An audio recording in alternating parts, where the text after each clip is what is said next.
You're about to watch another exciting episode of the Dungeon Run, but did you know that you can actually be part of the adventure? Tune in live on Wednesday nights at 6 p.m. Pacific time, and you can make your voice heard and help determine the fate of our adventurers. Hope to see you there. Hi, everybody. Hey, Welcome there we are. For real. How do we sound? How do we look? Welcome to another totally normal, perfect, reasonable episode of Fortune and Fate where nothing goes wrong ever. Why do I not believe you, Gabe?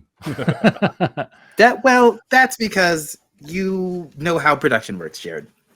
As always, I am your master of scales, Gabe Hicks, and I will be your storyteller for today with these 4 fabulous cast members. But you know what? I'm not going to describe them as well as they can describe themselves because these are genuinely fantastic people with incredible accolades. And right off the bat, I want to start with the new person. Jared, you don't count. Jalen. Jalen, please introduce yourself. Hello. Hi. I'm Jalen K. Cassell. I'm a voice actor, director, writer, sometimes script adapter for anime based in Los Angeles. I've done things like JoJo's Bizarre Adventure. I wrote 99 episodes of that show, if you can believe it. I love and play Okuyasu Yeah, no, Fujimura. Jalen's good. Sweet. Oh, thank you. And other fun stuff like that. Yeah, if you want to see an anime that's so over the top, and it's over the top in an amazing way, go watch JoJo's. It's a wild time. Yeah. Jalen, I have to show you one of the things I'm the most proud of is my ability to deoppose. Yes. Oh my God, please. I guess we'll have to save that for later on in the show. I'm Jared K. Jack. But now, Jared, please tell us about you. Yeah. Well, it doesn't need to talk. They know who I am. That's not why I'm here. I'm here to talk about the show. Welcome to the Dungeon Run. This is a live tabletop RPG show where we get into hilarious hijinks, and Jalen has been gracious enough to join our cause. So there's a couple new characters tonight. My character and Jalen will be joining the fray along with Ron and Jess. I see there's a ton of people out there in chat dropping some subs. Morgan Peter Brown dropped some subs. Hi, Morgan Peter Brown. Squishy Tofu, Dead Feather. I think that's Feather. First time chatter says, heck yeah, Jalen hype. Only didn't say heck. Yeah, there's some Jalen fans out here. WDDM1262. Which means, Jared, that some of them don't know who you are. That's like true. Scourge of Neltoth, for example. Who's Jared? Yes. Hi, Scourge. Although Scourge and I go way back. No, I'm Jared K. Jack. I'm an actor, a voiceover artist, dad, husband. Mother's Day just happened, so I was reminded of that. And and we are the Dungeon Run. Ron and I are going to be starting season 2 soon as co-DMs, and we're going to have lots of guests on that show. Maybe some of the people that you've seen here on Fortune and Fate will be joining us on there. And what else, Ron? What else can we talk about? I think we all would like to say thank you so much to our Patreon supporters. Yes. If you're part of our Patreon at patreon.com/thedungeonrun, you get exclusive content, shows, extra shows, including our cooldown, our arcane artistry, and many more to come in the future. But thank you, all of you, for your time, effort, and your monetary support through patreon.com. And if you are curious on some of the perks that you can get at patreon.com, at the end of the show, we do a reading of names. So make sure you stick around for that. It's always a good time. And as we were talking about it before the show, it's weird. So come out and enjoy how weird we are together as we improvise name calling. Yeah, we will get progressively more weird as the night goes on. Indeed. Also, got some new merch that just dropped on our store. We now have the 90% costumes, 10% names, 0% plan. It's the Heroes of Bingle Way. So make sure you guys drop around and take a look at that. Plenty of colors and in different styles for you. So check that out. Jess has got the DTP on as well. Yeah, check it out. I'm wearing the new merch. Down to play. DTP. Down to play. Hope you like Also it. new. Down to play. Down to play. Yep. That's right. We're down to play. We're all DTP around here. Super DP. I can't even say it right. Can't even say it right. DTP. There it is. What else, Jared? Oh, as Jared said, go ahead. Season 2 coming very soon, where Jared and I will be co-DMing. Lots more information coming within the week or two. Yeah. So Oh, make sure you guys Gabe, pay attention we met to our Ed socials. Greenwood. We met your best buddy, your best pal. He's weird, right? He is so cool. He's was so cool. Amazing. And also weird, yes. Yeah. He's you ask the about best the kind books? of weird, though. He's the kind of weird. Oh, yeah. We talked about the books. We talked about Forgotten Realms. We talked about RPGs. We talked about writing. We talked about world building. It was amazing. And he actually helped us with our world building, with our setting. So some of the stuff that's going to be in that show is going to be... It should worry you, Gabe. It should. Says Gabe, who is very, very good at making us all worry. So you know. Yeah. I saw the if you talk to Ed Greenwood about world building, I have seen his books. Yeah. He's a incredibly smart, incredibly weird man who makes my work seem like Winnie the Pooh. That's pretty much a good summation of how we felt about it too. Yeah. Accurate. Also want to shout out to A Jar Full of Bees for some gift subs as well. Forgot to mention that at the top of the show for all of you peeps that joined our stream early. And you can buy digital items. We have advantages and disadvantages available. Just click the link in the body below. And with that, well, I want to shout out a couple more folks here in chat before we get started. Because we had a lot of support. We had a jar full of bees with, I know you said a couple of these, but a jar full of bees gave out 5 community gift subs. We got lots of resubs, a couple of people using their Prime, their Amazon Prime accounts. So if you didn't know that, you could subscribe to our channel for free. And to those of you who do, thank you so much for choosing our channel to do so. We had a hype train start, Dead Feather, Squishy Tofu, and gave us some cheers. Morgan Peter Brown with 5 community gift subs.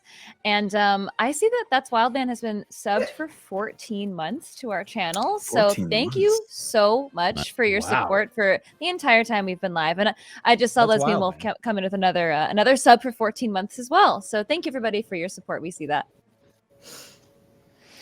And something that I like to do, at least when I'm on the stream, is I love for the newbie to launch us into our show. So, Jalen, if you would be so kind as to direct Sean to light the torch. Sean, if you would, light the torch.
So I don't enthuse gambling, but I did see someone in chat saying, I bet Gabe's going to kill someone tonight.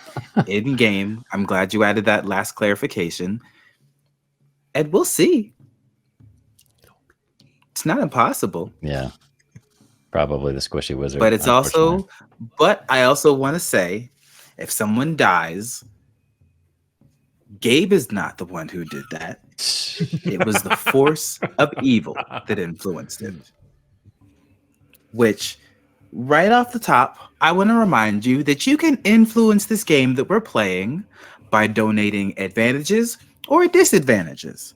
And I want to give a very, very special shout out to someone near and dear to me, Abra Kill Dabra, who has already donated some advantages to me before the game even started. Sweet. Lesbian Wolf, we gotta have a talk. We gotta have a talk, Lesbian Wolf. I adore having you here. You could have given that disadvantage to anyone. I guess it's nice that you chose me, but the force of gay will succeed. We will. And if someone dies, so in this episode of Fortune and Fate, we last saw, well, two of these adventurers making their way through a massive desert, ending with a heart lying on the ground that was previously a companion, and someone stabbing someone else. I'm not gonna point fingers. Jazz. I don't know who that could be. I don't know what you're talking about. I wasn't gonna say anything. I don't see any fingers. Both Zel and Ron chose to make their way back upwards to receive payment for their job well done, reaching the declared floor, and to probably rest, relax, and recuperate. R&R. But on their way up, something strange happened.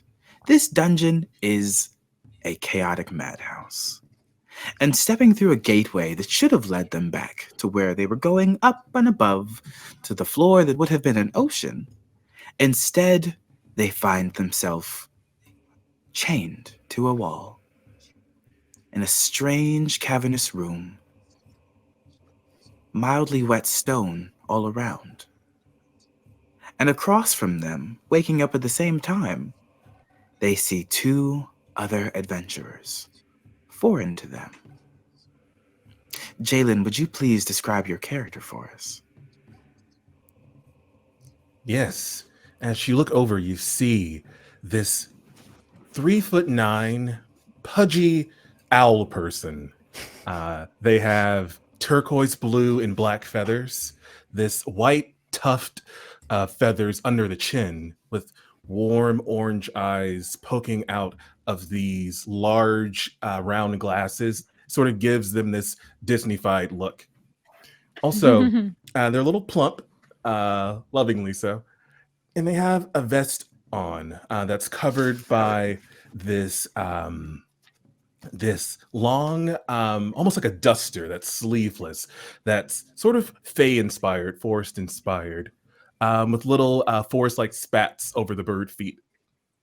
And you see this sort of well-worn, but pretty much taken care of, emerald green ascot that bears a crest of this seed sprouting many branches that connect to a cornucopia of leaves. And just sort of wiggling around, getting my bearings and eyeing everything that I can see in the room very greedily. I need your sense of fashion and style. Oh, gosh. And next to them, we see well, Jared, please just go ahead. I don't know how to describe your character in any normal way. Yeah. So polar opposite of my little owl buddy is this. We'll call him a monstrosity because not in the classic sense of the word, but that's more or less what he is. So mangled hair, long claws, massive bestial form, like think Sasquatch essentially, but with green moss and mushrooms literally growing up out of his fur, like as if there's a mossy patch on his shoulder and there's little mushrooms that are growing out of that moss. Obviously never bathed ever in his entire life. Huge, like I said, huge frame, ripped with muscles, big claws, big jowl. The hair is tangled and matted, and he's wearing hides that look like they're different pieces of skin and flesh and scales off of different creatures that either he's killed or found and cut apart and then sewn together in this patchwork hide.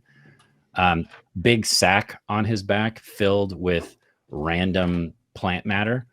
And the one thing that he cherishes that he probably has out in between his legs as he sits there after, I'm guessing, struggling and trying to rip the chains out of the wall and failing, is this small little bugbear totem. It's a little wood totem that looks like a tiny little wooden bugbear that's just sitting and squatting and frowning.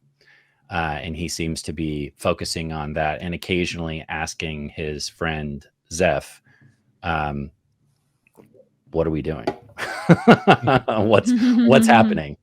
But he is a bugbear, and other than that, he looks like he grew up out of the ground not too long ago, sprouting up out of the ground like a plant or a weed. It's awesome. I love it. Did you guys want to describe? There is a skeleton. Ooh, actually, that would be a good idea. I like that. Let's describe Ron and Zel once more for any potential newcomers and for our guest as well. You said we're both chained to the wall right now? Both Red and Zel are chained to the wall? Yeah, everybody Okay, is. so... Oh, all four of us. Yeah. So yeah, what you see chained in this room with you is a human-looking woman of average height in a large, nondescript black patched-up hooded cloak, under which you might see a peek of dark browns and purples of her tailored dress, which hide her leather armor underneath to the untrained eye. But it seems as though you might have a trained eye. And when she lowers her hood, if we're tied up, then her hood is probably lowered. You would see a beautiful woman with long black hair and strikingly light blue eyes that almost seem to glow. And her cloak and the folds of her dress hide a small patchwork bag and the various weapons attached to her belt, only to be taken out when necessary. And she appears human, right? She appears human, and she's quite sullen. Yeah. Ooh. Chained to the wall. It still blows my mind that there's like this human traveling with this basically swamp thing bird person and then Red. Yeah. Yeah, at least Red's cute. Red. So Red is also chained to the wall, and Red is clearly a 3 foot, maybe 4 foot at his height. If he holds himself real high, Simic hybrid red panda person, who currently wearing a what looks like a dirtied and bloodied science coat, lab coat, excuse me, with bespeckled glasses, Coke bottled bespeckled glasses that make his eyes also look a bit Disneyfied. You can tell, assuming he still has everything on him, you can tell that he carries various vials on his hip, on his belts, at various sizes. Some bottles empty, some filled. Looks like maybe some have been half drank. And his tail is not super long, but it's clearly white and black striped, much like a red panda's tail is. Wow. And he looks over and he says, we should probably get out of here as soon as we can. Right. Do you have a way to get out of these chains or something? Is anyone? If I could reach one of these vials, I could probably acid one of them, but Zel tries to A pick the raccoon locks. skeleton on the ground starts to shuffle. Anyone has seen that? Go ahead and roll a sleight of hand. Okay. Sleight of hand. Do I have any advantages or disadvantages? Uh-oh. oh no. We just lost Gabe. For those of you who are wondering, Gabe is currently in a place where there's a lot of storms happening. So we may may have some technical difficulties with tornadoes, to be precise. Tornadoes, to be yes, exactly precise. Well, I'm gonna just go ahead and roll that sleight of hand check while we're waiting. Go for it. Well, while we're hanging around, I figured it would be nice to get to know the two of you. I'd start with the monster, but he's a little scary, so let's start with the other monster. Hi, I'm Red. And he looks at Zeph. And Zeph, who is currently eyeing the stonework for no particular reason, the eyes dart to you. Me? Hi, I'm Zeph. I'm Red. Red? Yeah, it's kind of a weird way to meet, but I guess we just gotta hang around. Weird? Yeah, it's kind of fun. Weird can be fun. Weird can be very That's true. fun. My friend here's weird, aren't you, Stroh? That's your friend? I thought it was a monster. Well, I'm sorry. No monster. Oh. That Gabe's sounds like calling what a me. Hold monster on. would say. It's true, Stroh.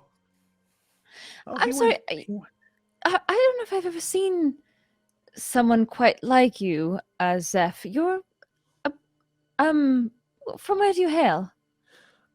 That is a very good question. Most recently, the Feywild. Before that, I don't know. We were in the Feywild not that long ago. You were? Yeah, I found this. And he... Oh, I can't. My hands are tied.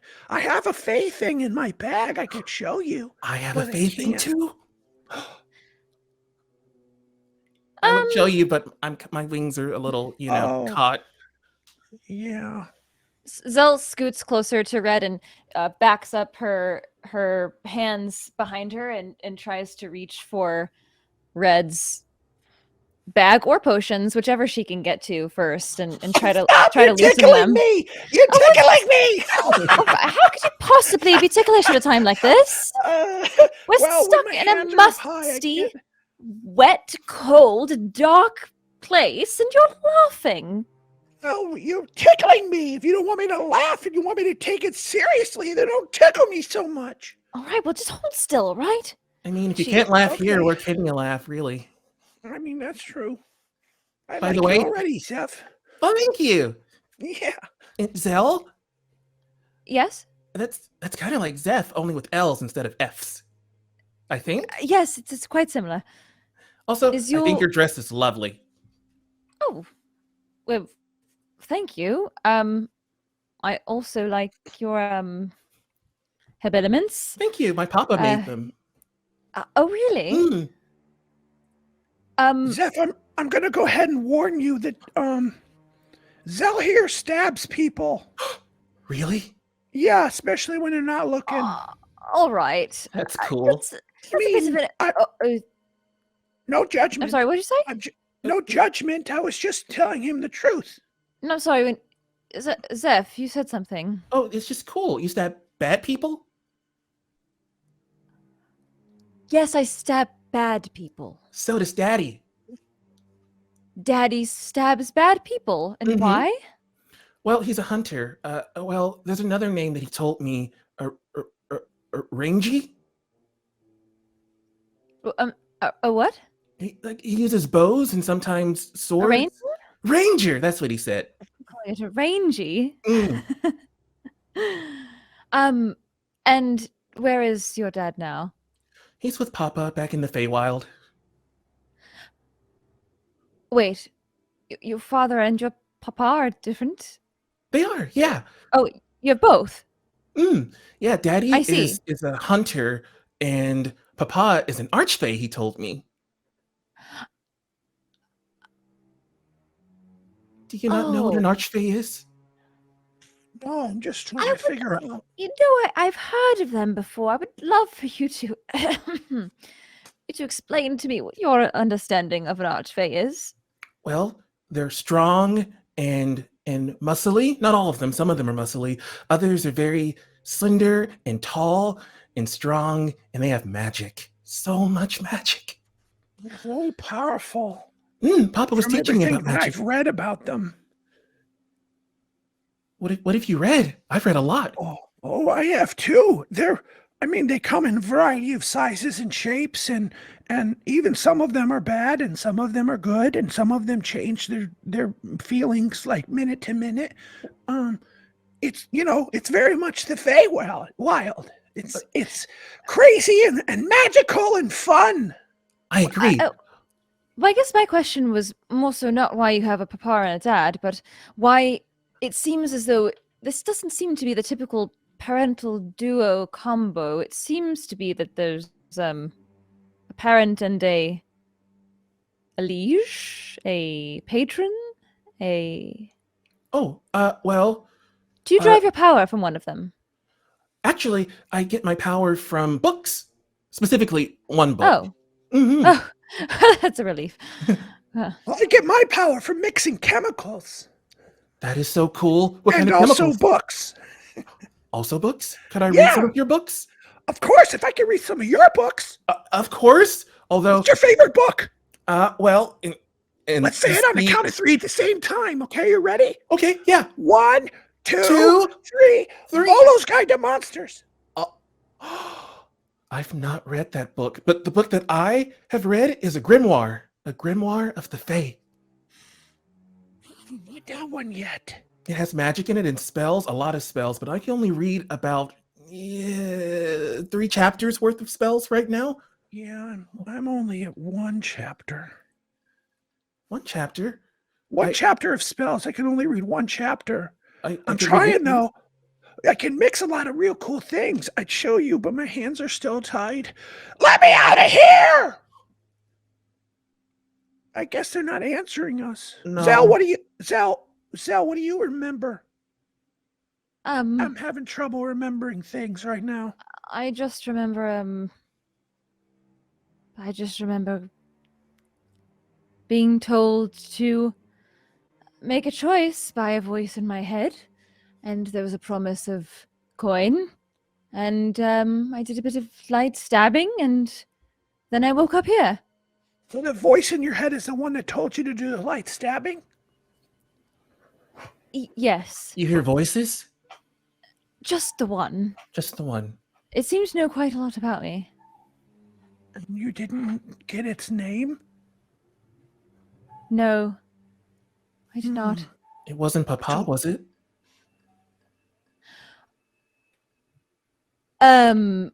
Possibly. What does your papa sound like?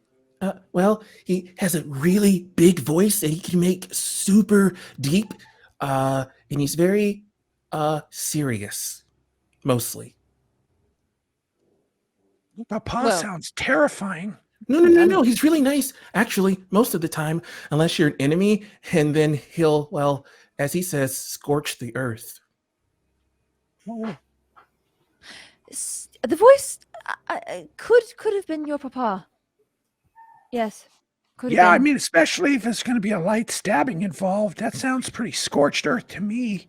Agreed. I'm sorry. Which one's the muscly, powerful one? Is that Papa? That's Papa. Yeah. Ah. Well. Does Papa talk to people in their heads? Sometimes, and they sometimes pull power from him, and it makes him really tired, and so he doesn't always answer them, you know. So wait, then if you're locked up in this prison with us, and Zel was hearing your papa's voice in her head, and now she's locked up and she did some light stabbing, which I witnessed, and now I'm locked up, are we in Papa's dungeon? Could be. I sometimes get grounded and he puts me in a dungeon, but that dungeon is a lot nicer and smells better than this one. Wow. I'll have to take that note for my own children someday. You have children? Put them in a dungeon. Oh, no. No. Oh. No. I would not. I can't have children. You can't? What? Why? No, I'm a hybrid. Well, you're a hybrid. That means you can't have children? Yeah. In the process of creation, you lose the ability to procreate. Oh. Well, you could have children. I mean, I can adopt. That'd be no problem. I was adopted. Oh, really? Yeah, my parents Papa? found me in an egg. Yep, by Papa. Well, first by Daddy and then by Papa. Daddy was going to eat me, and then I started hatching, and he brought me home. What a wonderful surprise. You think you're going to have food, and you come home with a baby. And responsibilities. Yeah. Zell's warlock raider is still just blaring in her head. The description of the all-powerful muscly man. She's like, I don't know about this guy. So at this point, I don't think Gabe's coming back because he got hit by a pretty nasty tornado. So I'm going to take over. I have a one shot that I can run for you guys. It's gonna be interesting. So swing with me, and I think it's still going to work because this is something that Ron, you don't even know about because it was well before the dungeon run. Okay, so at this point, Stro loses it. Like I mean, this actually is very in character for him, anyways.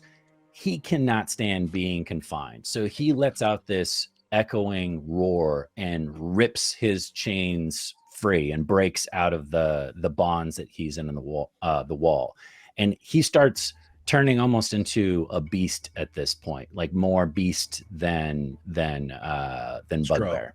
Yeah. And you see his the veins in his chest kind of ripple and tear as he rips himself out of these chains. I can't take it anymore, Zeph. We're leaving. And he rips the chains that are holding you up against the wall out of the wall as well. So you still have like little manacles on your wrist, but you're no longer confined to the wall anymore. Gotcha. Oh, thanks. Be a bother, Mr. Mushroom Monster. What? Could you let Zell out? Please. She's really nice. He looks over at you.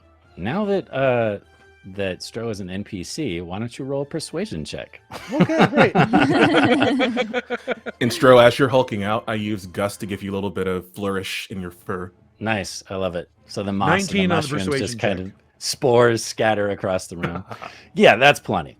So Stro, who doesn't like to see anyone bound or captured, walks over and literally with one arm on your chains, Zell, and one hand on your chains, Red, rips your chains out of the wall. But like I said, you still have those metal rings around your wrists and your ankles.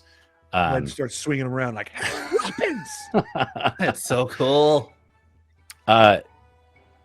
I can't remember how Gabe described the room, but I remember it just essentially being a cell or a box. So I'm going to say that there's a ladder going up and there's stairs going down, neither of which you know where they lead because you were either knocked out or gassed to get you here.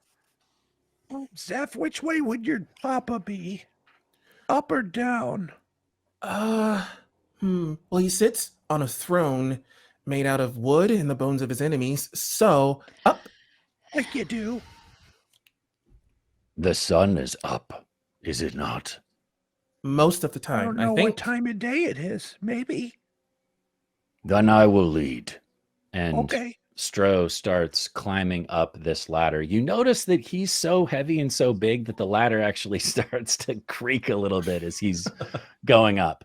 But you guys he goes, feel, but that guy is awesome. I'm gonna follow him. And I start flying as well, but I'm a little too heavy for my wings. So I'm sort of quickly puttering up. Nice.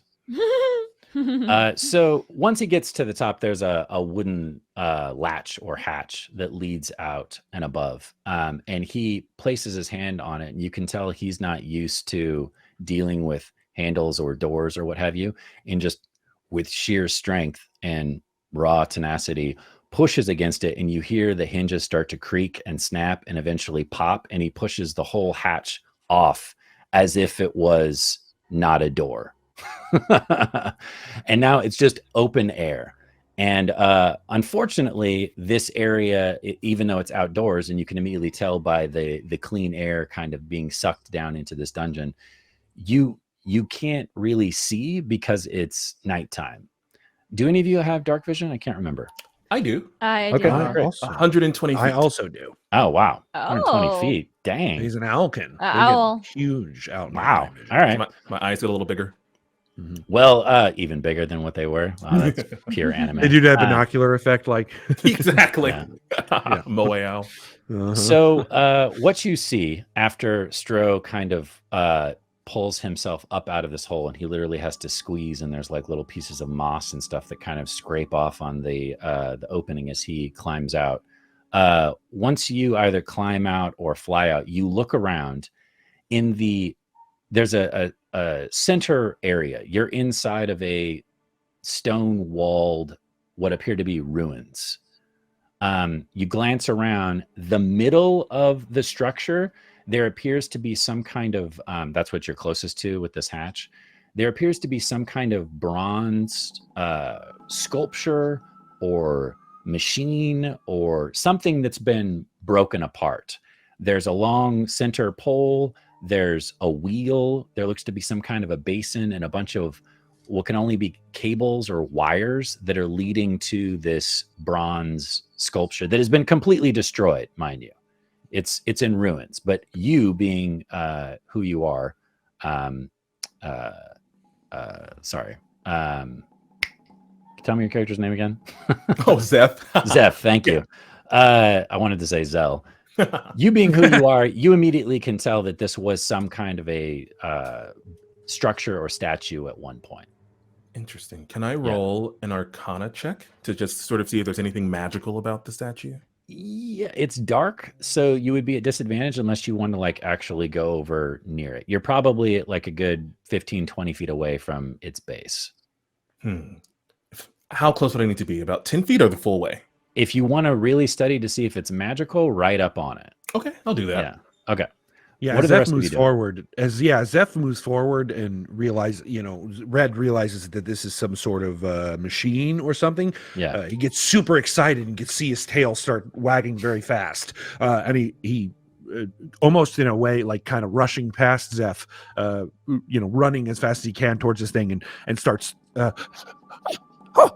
and he starts looking at each of the pieces and he touches them. He's like seems to afraid of it. Great. He's picking up what he can and he's trying to determine what is this thing, what was it, as best he can with his artificer knowledge. Totally. So you guys are studying it. Zell, what are you doing?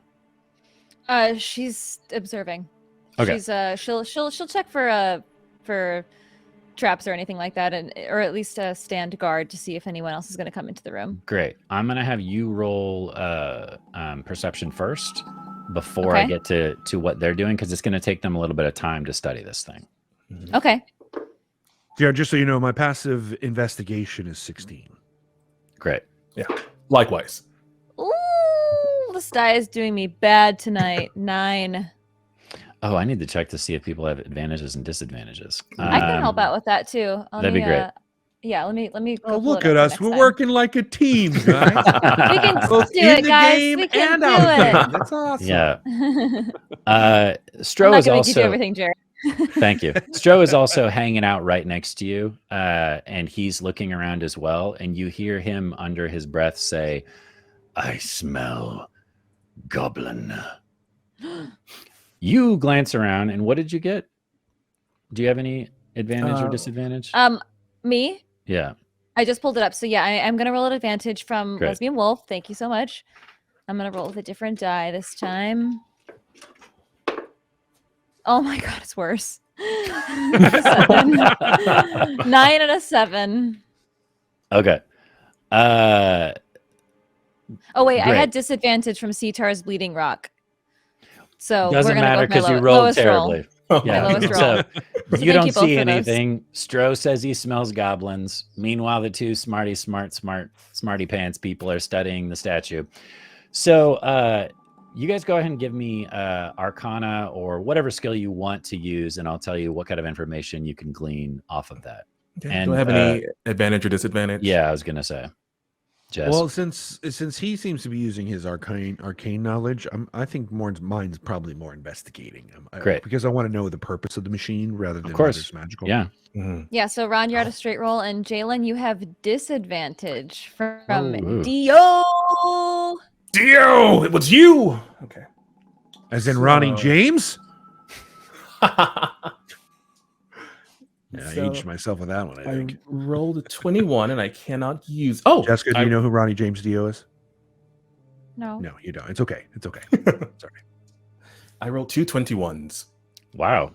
Okay. I got a 25 investigation. Wow. All right. Cool.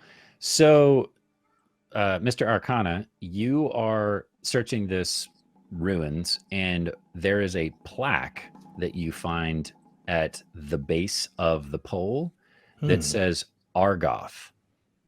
Gotcha. And you start racking your brains for who Argoth is or was or could have been. And we'll get back to you. Gotcha. Ron, you're looking at it from more of a like technological standpoint with your investigation and the fact that your class is what it is. The way you're looking at these cables, it actually looks like the cables were powering or powered something at some point. You can't quite figure it out exactly because it's been destroyed, but you think whatever this thing was a conduit. So I'll let you kind of roll that around inside of your brain, but the cables weren't to like support it. It was to either pump it up with something or pull something off of it. But the structure itself, the statue itself, looks like it was a conduit at one point, and that's what it so did. Like I feel like it was maybe similar to like a transistor or something where it holds energy. Yes. Okay. Yes. Okay. And the cables run down into the ground. Back to the way we came. In several directions. You see a cable that goes to the north, to the east, to the south, and to the west.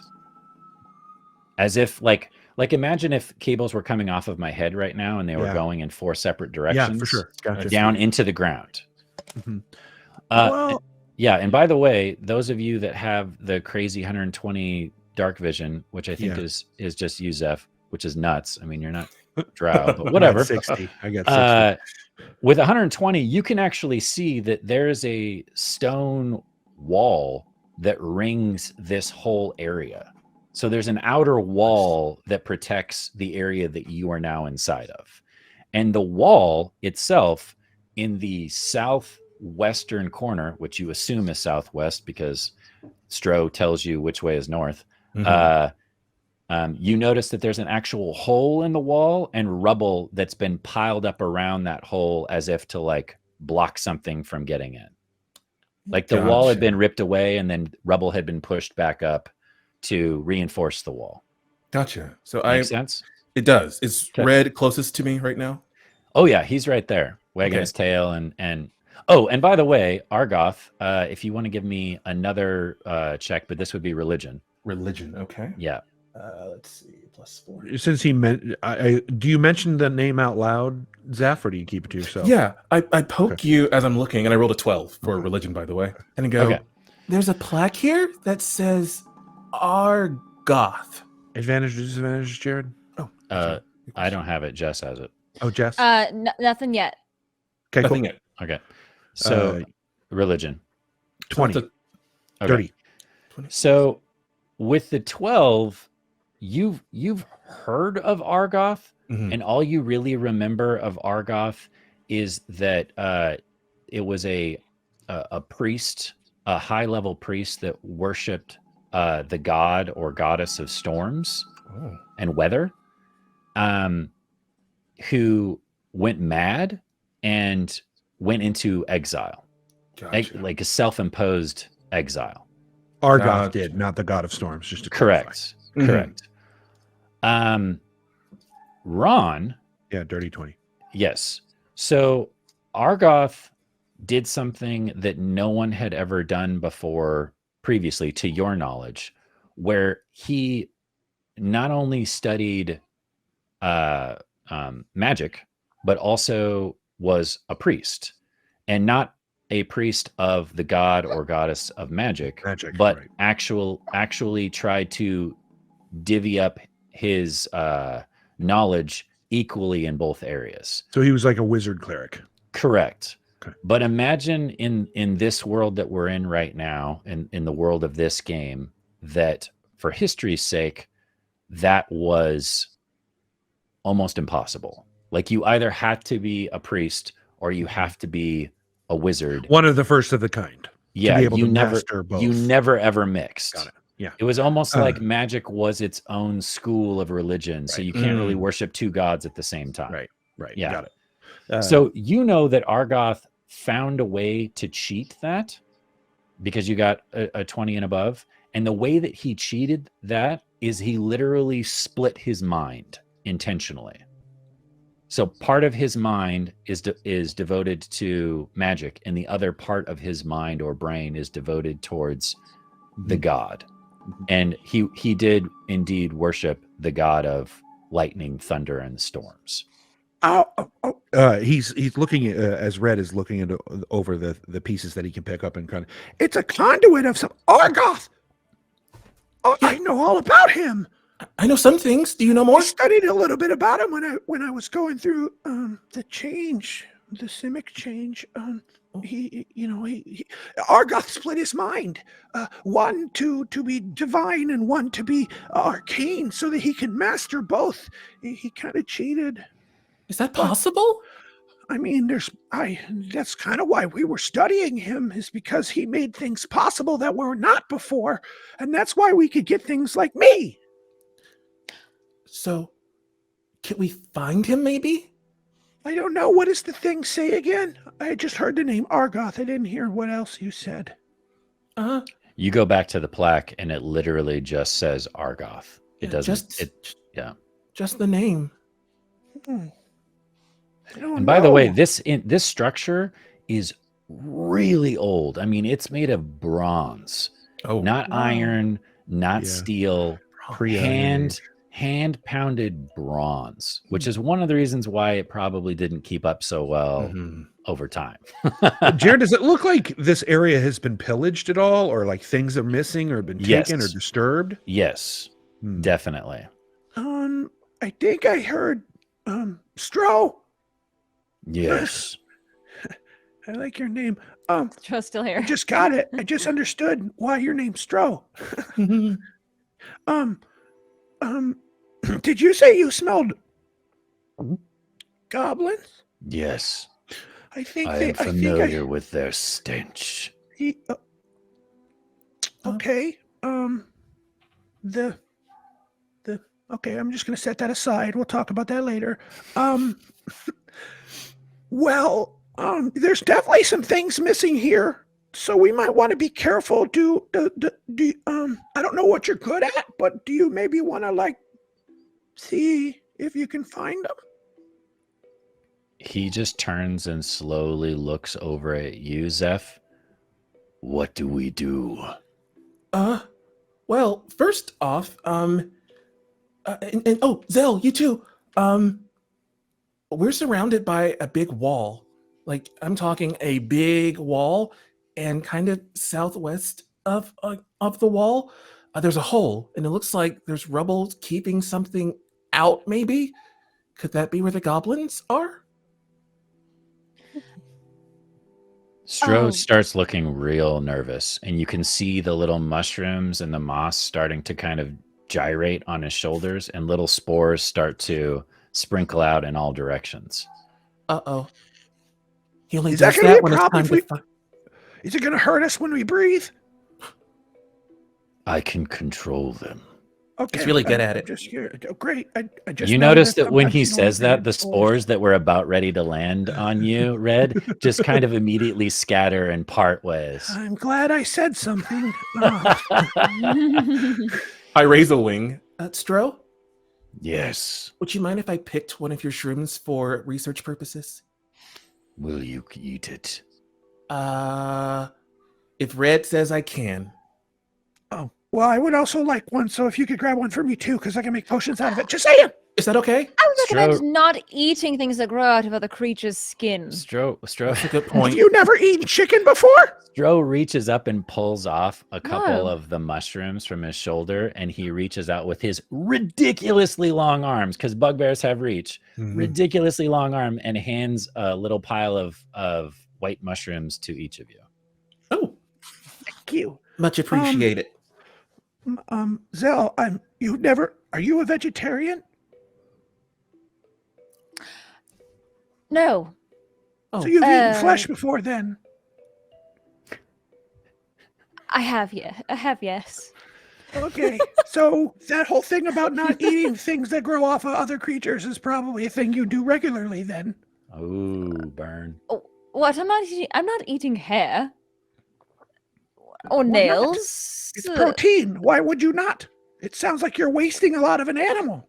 What, do you eat hair and nails? I definitely don't eat hair and nails. Yeah. Well, I don't necessarily eat them, but I do use them. I put them in potions and drink those, so. Scabs are pretty good. I mean, do you eat scabs? Yeah, why not? I don't know. I just don't never met anyone. What? Things move, he says something moves, and he points to the southeast. There isn't really a corner because you're in a round area, but that's the general direction that he points. And with your 120 feet of dark vision, again, don't know how I feel about that, but you glance over that direction and you actually notice that there's vines that have grown up around the side of the wall. And the vines themselves start to move and shift. Everyone, southeast vines moving now. Red pulls his crossbow.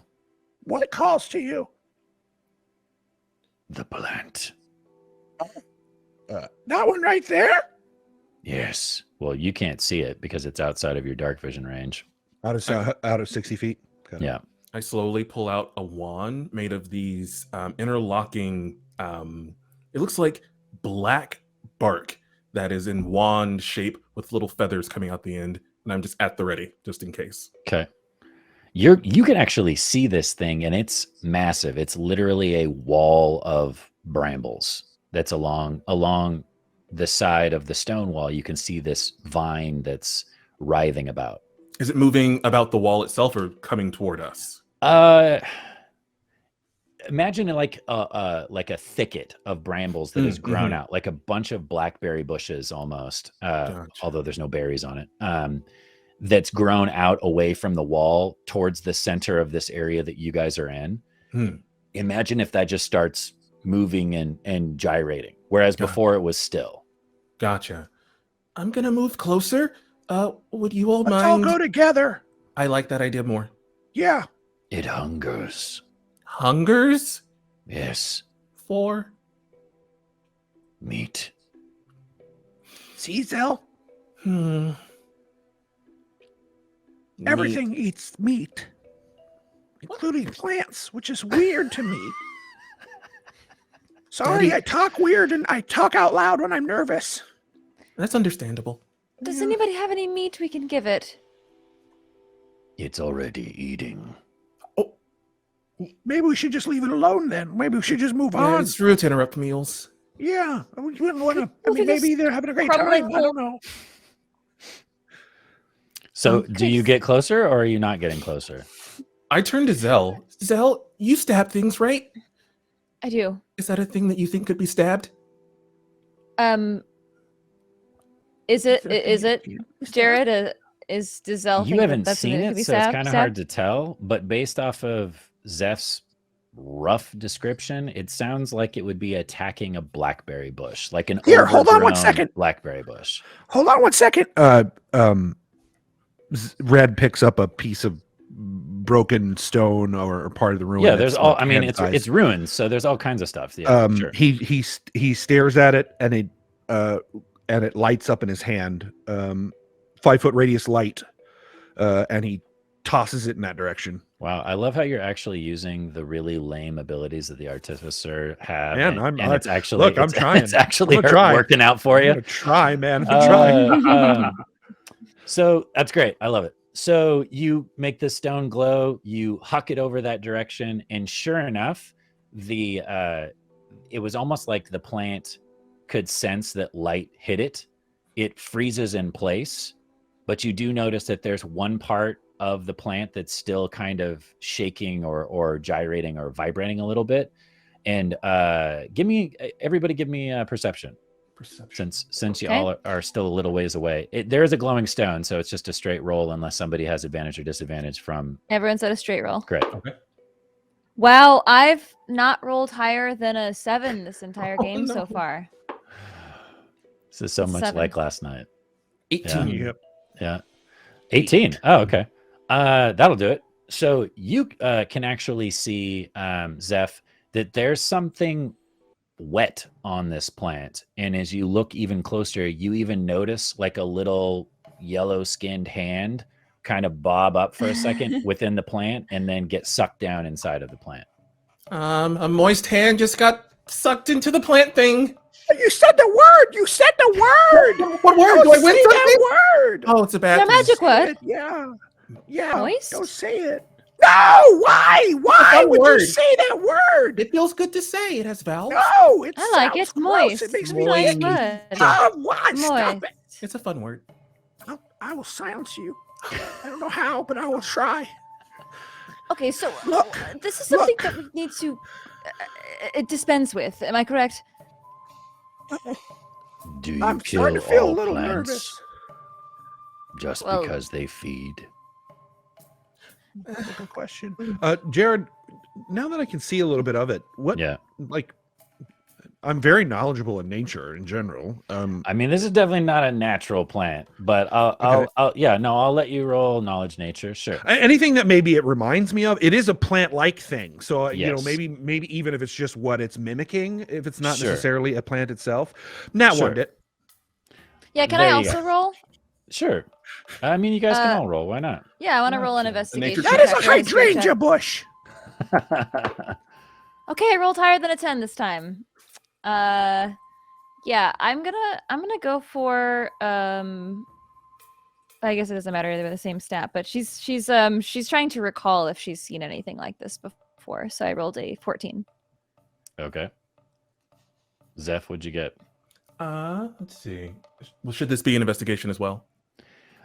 You can do investigation, but if you want to do something that's like more specific, like if you want to try to focus on, figuring out exactly what the name of this thing is, or if it's magical or something like that, and you want to use a different skill, that's fine too. Okay, I'll get 30 feet closer. How far away is it actually? I forget. Good question. When you guys first noticed it, it was just outside of the 60 feet of dark vision. So it was about 75, 80 feet away when you saw it on the wall, on the side of the wall, which is why you could still see it with your 120 feet. Now that you guys have moved a little bit closer, it's because he needed to throw the stone. I'm going to say he probably got within 50, 60 feet so he could actually get the stone to it. Right, so I Okay. could see it. Then I'll do Arcana. Are there any advantages, disadvantages? Let me double check. We're still at straight rolls. Okay. Straight rolls. All right. Gabe has 9. advantages and disadvantages, but that doesn't help us. Oh no. Yeah. You should probably start telling me what I'm when I roll what I have. Go ahead. So I rolled a 3 + 6, 9. Okay, so no. So the 14 was the highest, right? Yeah. So all you really know for sure with your investigation is that it's obviously a living plant. It's obviously carnivorous, and it's also huge. So the things that are sort of rolling around in your mind right now are why would this be here, or what put this here? And it dawns on you based off of the information that you just got from your 2 super smart friends that were telling you about this dude who had his mind split, and that he definitely was a wizard as well. It's very common for wizards to use protectors or guardians that they don't necessarily have to maintain. So they could either use automatons or undead or plants that feed themselves. This is that. You're guessing that this is a protector put here for a reason, intentionally. Is it sentient? Could I speak to it? Do you have speak with plants? Do you have anything that would allow you to? Yeah. You don't think it's truly a plant? Okay. Yeah. Okay. Yeah. Not a creature. Yeah. Well, I'll make sure that I'm telling you the correct information, but I'm pretty sure it can't speak any languages. It does speak a language. It does, but it does not speak common. So what language are you going to attempt to say to it? I speak quite a few languages for just a regular girl. Okay. I'm gonna try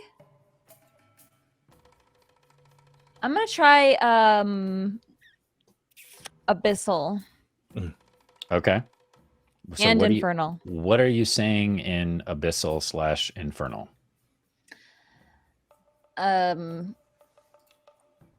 Hello, sorry to disturb you. We're just passing through and looking for a way out and thought maybe you know the whereabouts. Sorry to interrupt your lunch. Could you help, please?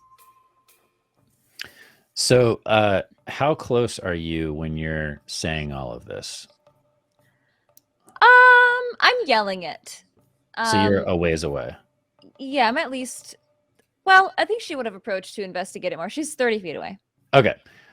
So you notice that little tendrils kind of come out from underneath it, and it starts to pick itself up.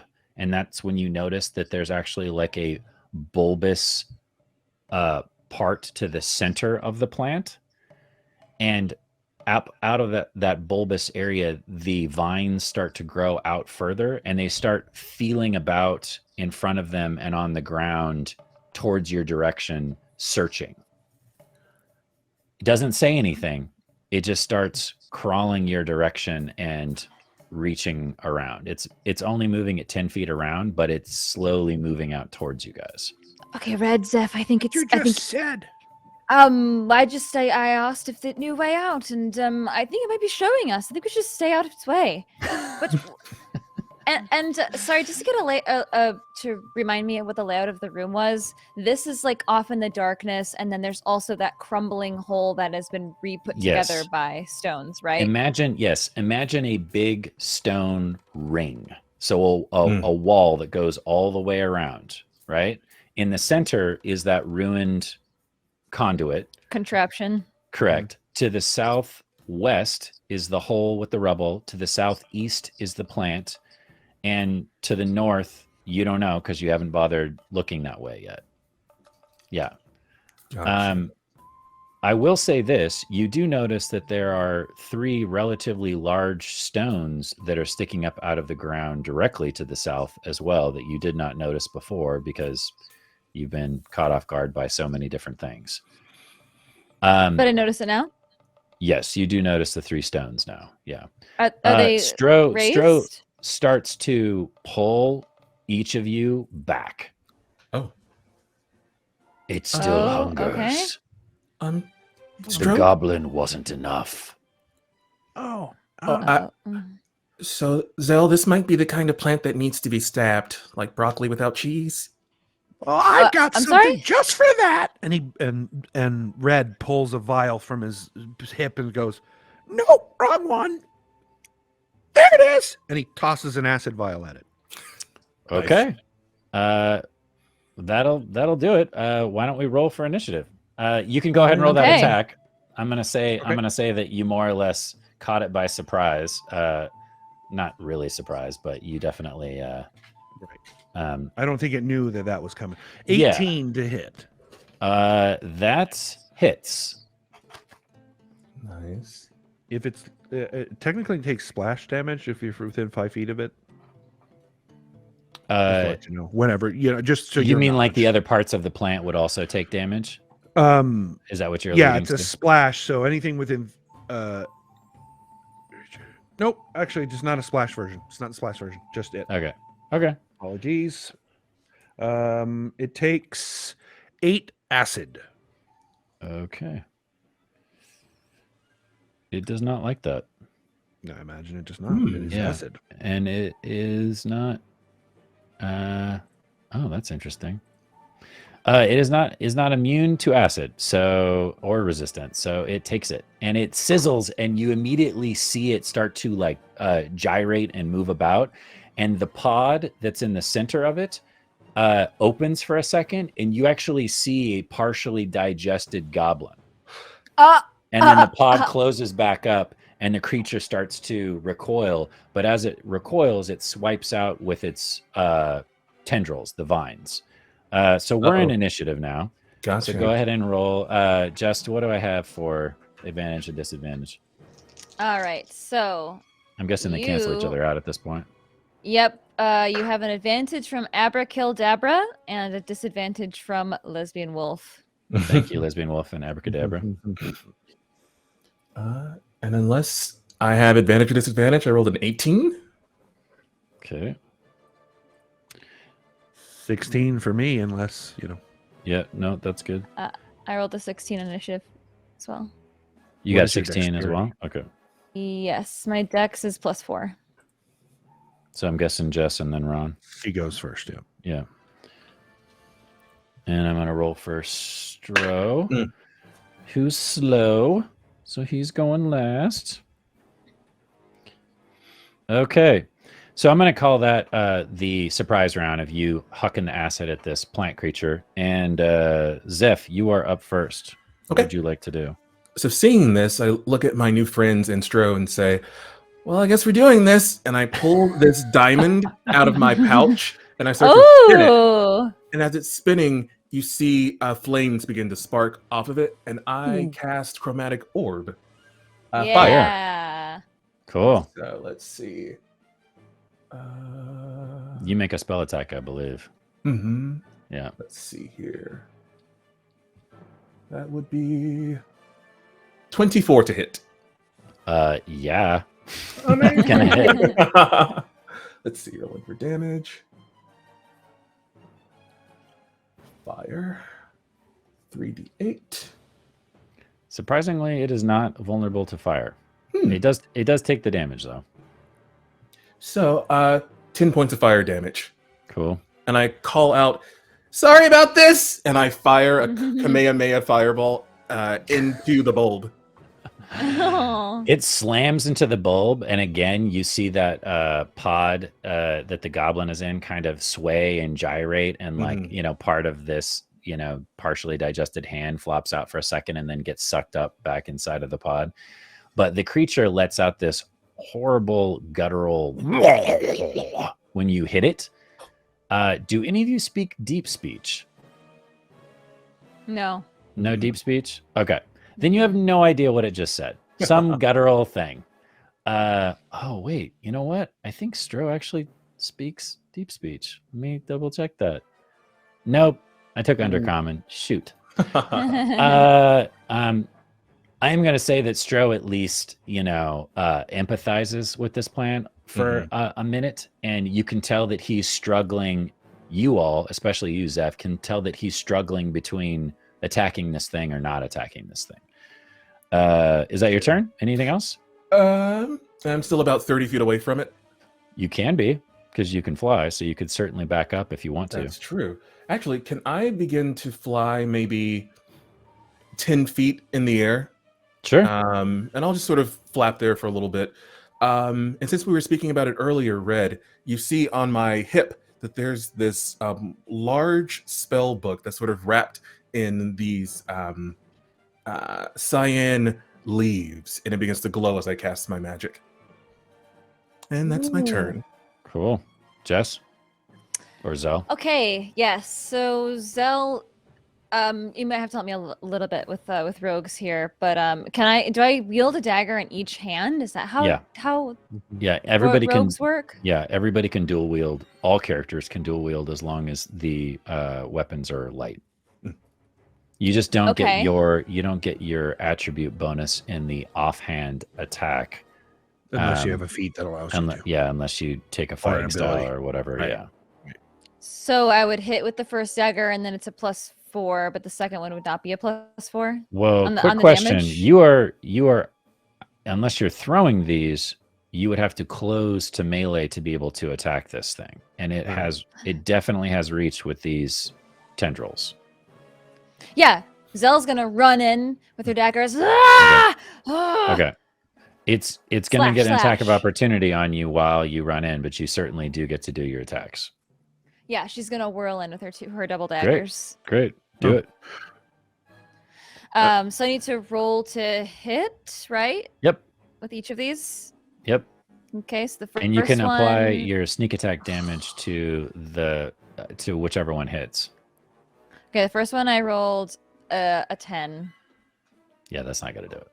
Yeah, all right. I'll do the second one. Come on, die. Why you gotta be this way tonight? Okay, good. That's 18 + 6 to hit. That'll hit. Ooh. Go ahead and roll and add your sneak attack. Okay, so it's only 1d4. That's so little. How do you do so much damage as Civ? Plus your dex, plus your sneak attack. Okay. Here we go. I think this is the first time she's used her daggers. Too. Oh, that's right. Yeah. Okay, so I roll a 4, which is cool. +4. Right, so 8. And plus your sneak attack, which is another 2d6, I think. 2d6, I believe so, yeah. Yep, I see that on my character sheet here. It's another 5. So 13 all day? Yes. 13 person? Yep. Do you have any roguey abilities that you're tacking onto this? I don't know your subclass inside and out, so you tell me. It does not apply to the situation. Got it. Okay. So surprising to both you, Zeph, and Red, Zel just loses it, runs right past this thing's tendrils that are waving around and starts stabbing the center pod that contains the partially digested goblin. The tendrils react immediately and swipe inwards and try to wrap Zel up. So, Zel, you have... I'd like to see them try. Yeah. I'm assuming I have a straight roll, advantage and disadvantage are canceling each other out? Actually, if we're stealing Gabe's rolls, then you have advantage from Abracadabra. Oh, all right. Ooh. I'll take it. Dirty 20? To hit me? Yeah. Yeah, that hits. 7 damage and you are grappled. Okay. And you're restrained. Oh, and the escape DC for that is 15. And by the way, these vines or these tendrils that wrap around you are pulling you towards the pod, dragging you towards the center pod where the digested goblin is. Okay. So grappled means I can't move. Restrained means I can't attack. You, when you're restrained, you are at disadvantage to attack, and other creatures are at advantage to attack you. Okay. Grapple, your speed becomes 0. Yeah. Okay. Yeah. So you're being slowly, think the Sarlacc pit. You're being slowly pulled towards this thing's center maw, but instead of it being a maw, it's this saliva dripping pod. Cool. That's fun. All right. Let's take over Gabe's game and kill a PC. Ron? Red is going to cast this spell. He looks at in fact, the rock that is glowing. Yeah. And he looks at it and he moves his hand and the rock begins to float and he points at the bulbous hand, goblin hand thing, and makes an attack roll. This is catapult. Yeah. Cool. I dig it. So this little glowing rock just shoots towards the pod. Yep. So it makes a dexterity saving throw. This may surprise you, but its dexterity saving throw is terrible. It does not surprise me. Yeah. Advantage, disadvantage. Plants like trees tend to not have very good dexterity. Yeah. Jess, do I have anything? Advantage or disadvantage? Yes, you have advantage from Abracadabra. Thank you, Abracadabra. You're living up to your name. Yeah, that's only a 10, even with advantage. Fail. Okay. Nice. Do your worst. Do your damage. 15 bludgeoning. Woo. Dang, you guys are wailing on this thing. Catapult is a wonderful spell. Mm-hmm. Yeah, so it's hurting. It does not look good. In fact, you see it because it gets hit by this rock and it rips through it.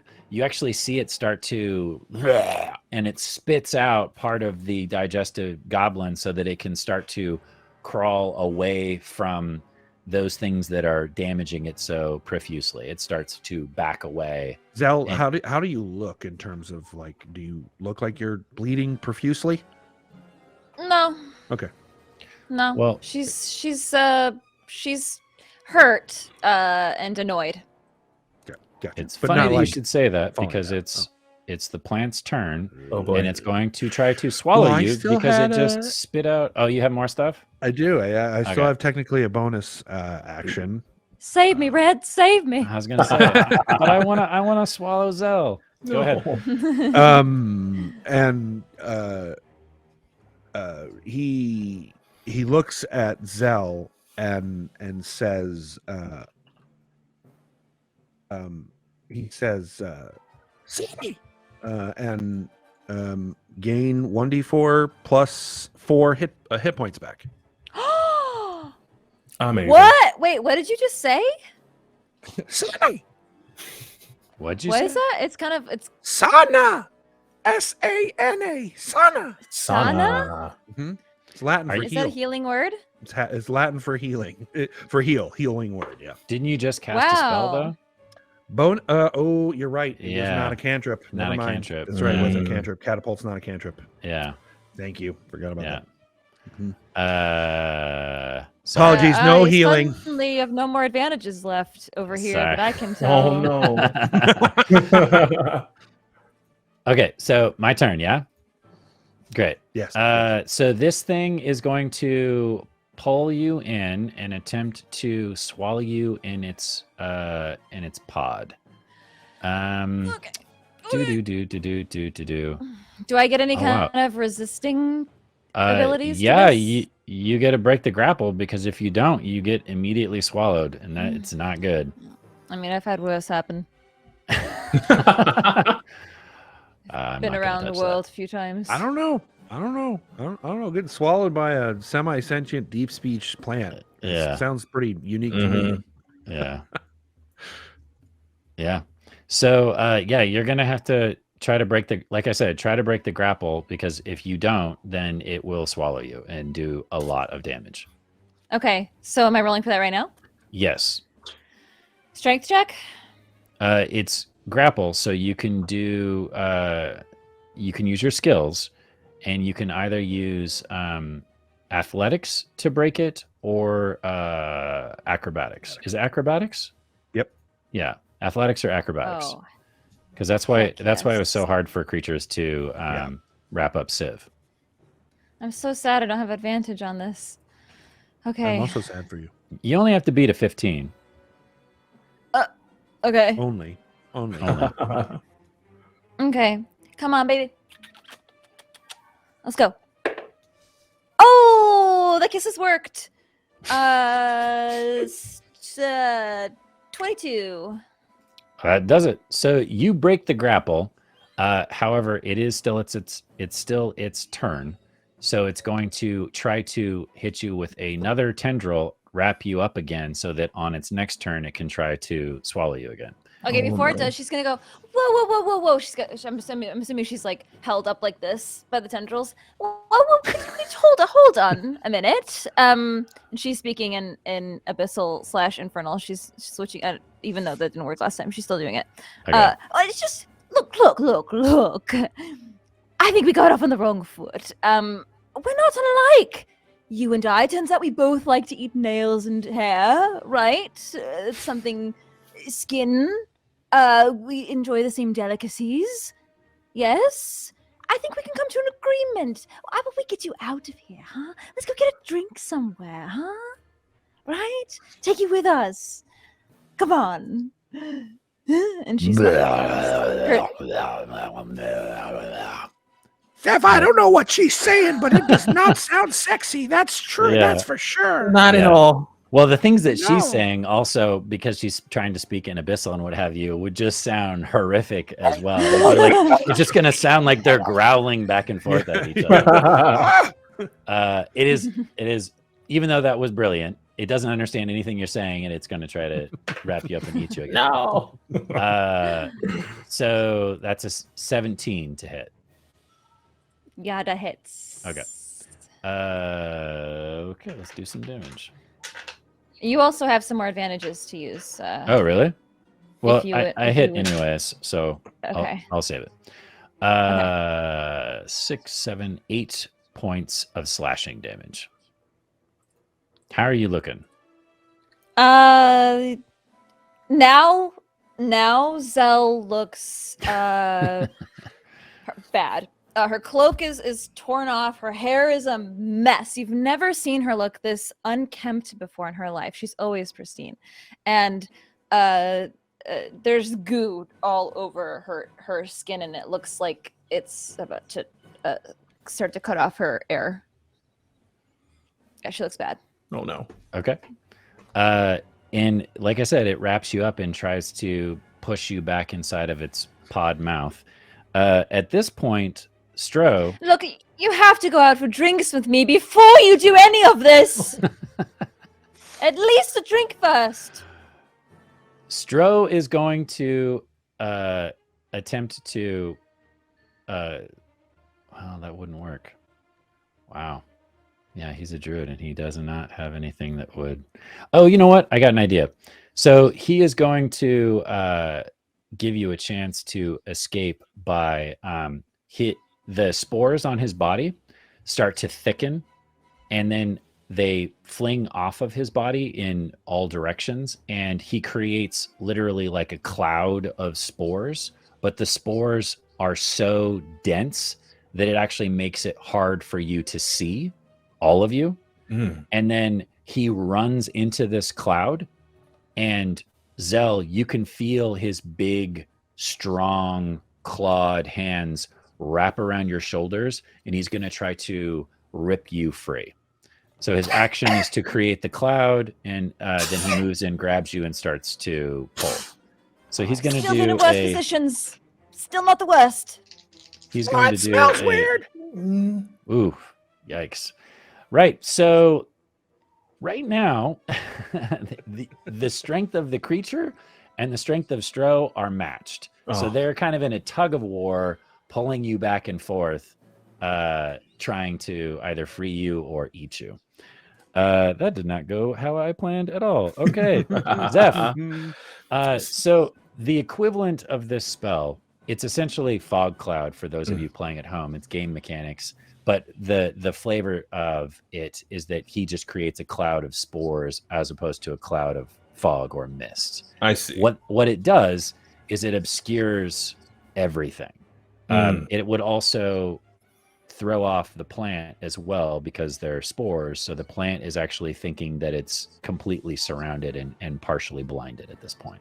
Gotcha. So it's blinded, but if you go into this cloud, you will also be not blinded, but the equivalent, which is heavy obscurement. Yeah. If I were to fly diagonally 30 feet to get above the plant, can I see any of it at all? The fog cloud does go up. Let me tell you how high up. It's a 20-foot radius sphere. So he put it right on the plant.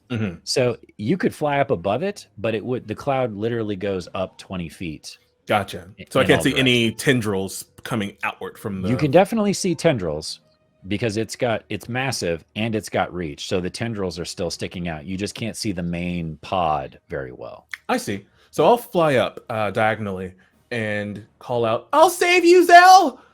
And I'll look above it, look back at Red and say, "I'm so sorry." Look back and go, "Moist, moist, moist, moist, moist." And I cast Mind Sliver. No. Nice. And like so... Moist, moist, moist, moist, That's moist. not...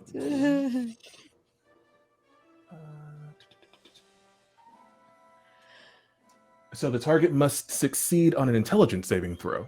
Okay. Dang. Advantage, I'm guessing. Jess, you said I had advantage. Yes, you have advantage from Abracadabra. This might come as a shock, but plants are not very intelligent.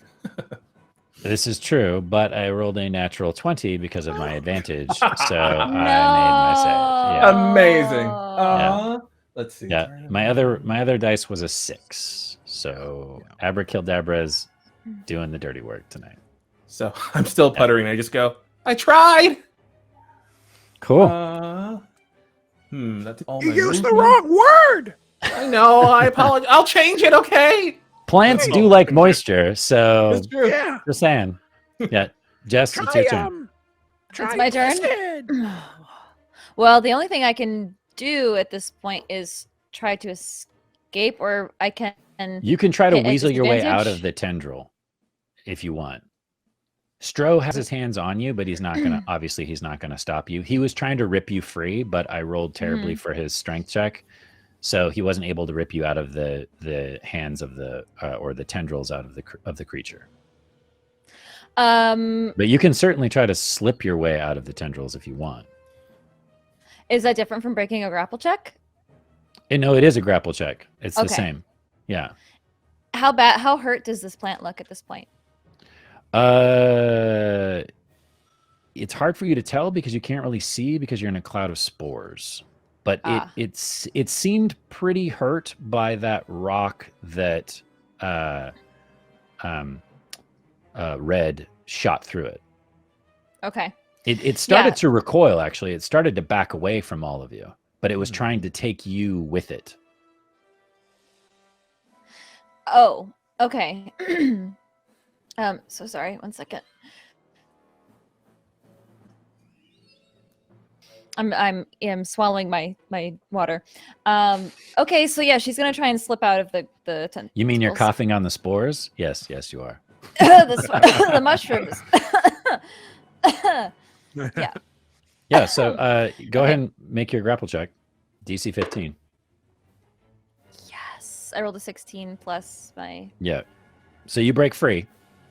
What would you like to do? You're in a cloud of spores surrounded by these tendrils, and Stro is standing there right next to you. We should leave it alone. Look, I can't see anything, and to be honest, I don't feel very much like fighting anymore, so would you mind just... And she's gonna climb up his back and just hang, kind of like hang out on his back so that he can give her a ride out. Okay. Nice. Because Stro is technically an NPC now, why don't you give me a persuasion check to convince him that that's a good idea, that you're gonna climb up on top of him and that he should let you do that. I'm not gonna make the DC very hard. Stro, look, we've only known each other for just a couple of minutes, but this seems to be quite a dire situation, and I can't see a thing from those lovely spores you've decided to make poof around the room. So I'm just going to... Can you guide me? I'm just going to climb up here, and this is a lovely... I feel a squishy one. Lovely. Can I just... on your back, and then you'll get us all out of here? Yes? He does not respond. Roll persuasion. I'm not Jeff. I'm going to make you roll for this. Oh, okay. I did put points into persuasion, so that's better. 13. Okay. It's a low DC. Stro doesn't want to see you die.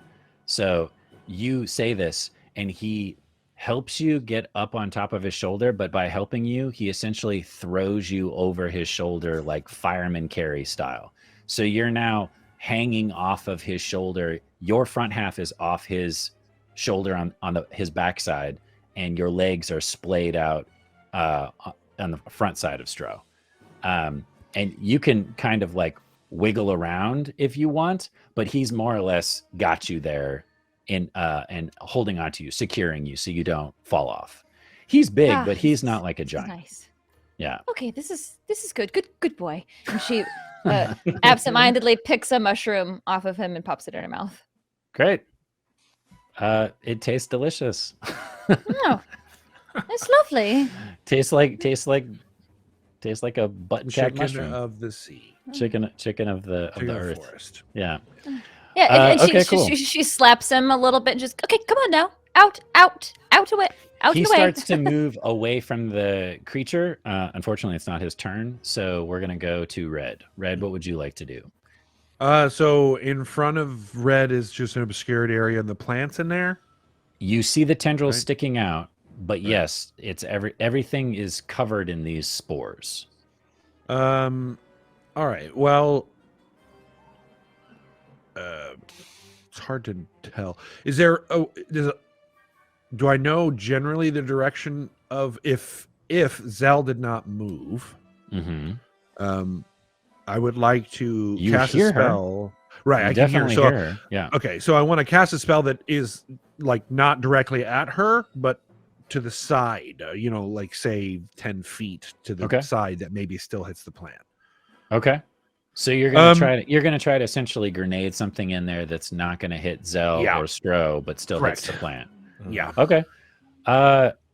Because it's obscured. What's the spell? No, it's just a line. It's a line. It's a 30-foot line, 5 feet wide. Oh, okay.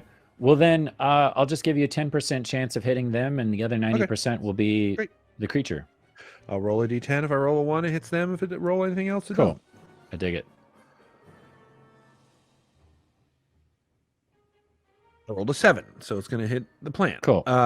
And Zeph, you see Red say, "You don't have to apologize to me. Watch what I can do." And he pulls out what looks like a bit of meat, but it's clearly like rotted and green and like covered in mold. And he oh, here goes. Oh. And he vomits up what looks like a line of acid in 30 feet in front of him. Nice. Incredible. Makes it a dexterity saving throw, Plant. Advantage? Disadvantage? Jess? I'm guessing I have something. Advantage or disadvantage? You're muted. So sorry. You have advantage from Abracadabra. Okay. Dex, which is my terrible save as the plant creature, so I only got an 8, even with advantage. That is a fail. Yeah.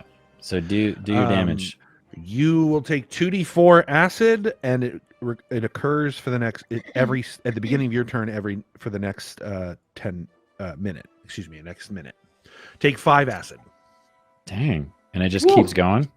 Yep. Until it takes a turn to scrape the acid off of it, or until I lose concentration.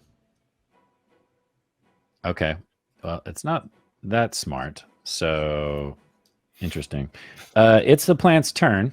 Takes it does 2d4 acid. Awesome. Go ahead and roll the damage. Ooh, max damage on that one. 8 acid. Okay. It really does not like being digested by other substances. It likes to do the digesting. Yeah. So it That's kinda what I immediately was starts doing. backing away. All the tendrils recoil in, and you even see it. One of the tendrils pull part of that partially digested goblin back towards it, and it starts recoiling back towards the wall, and it's wiping all of this. It takes its whole turn to wipe off all of this acid and back away. It, in fact, backs away its full movement, which is a whopping 20 feet. That's with it dashing. So it scoots away from you as much as it possibly can back towards the wall and scraping off this acid. So it actually leaves the obscuring cloud as well. Gotcha. That is its turn.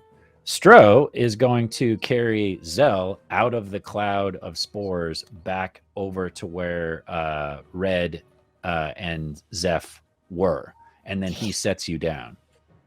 Oh, Scared me boy. coming out of that spore cloud so fast. Red, she sort of collapses over onto him. Do you have any potions that could help? I'm not feeling too good. Yes, but forgive me for taking advantage of you right now, but I'm not going to heal you unless you promise never to stab me. No, it's not worth it. And she walks away. Agreed.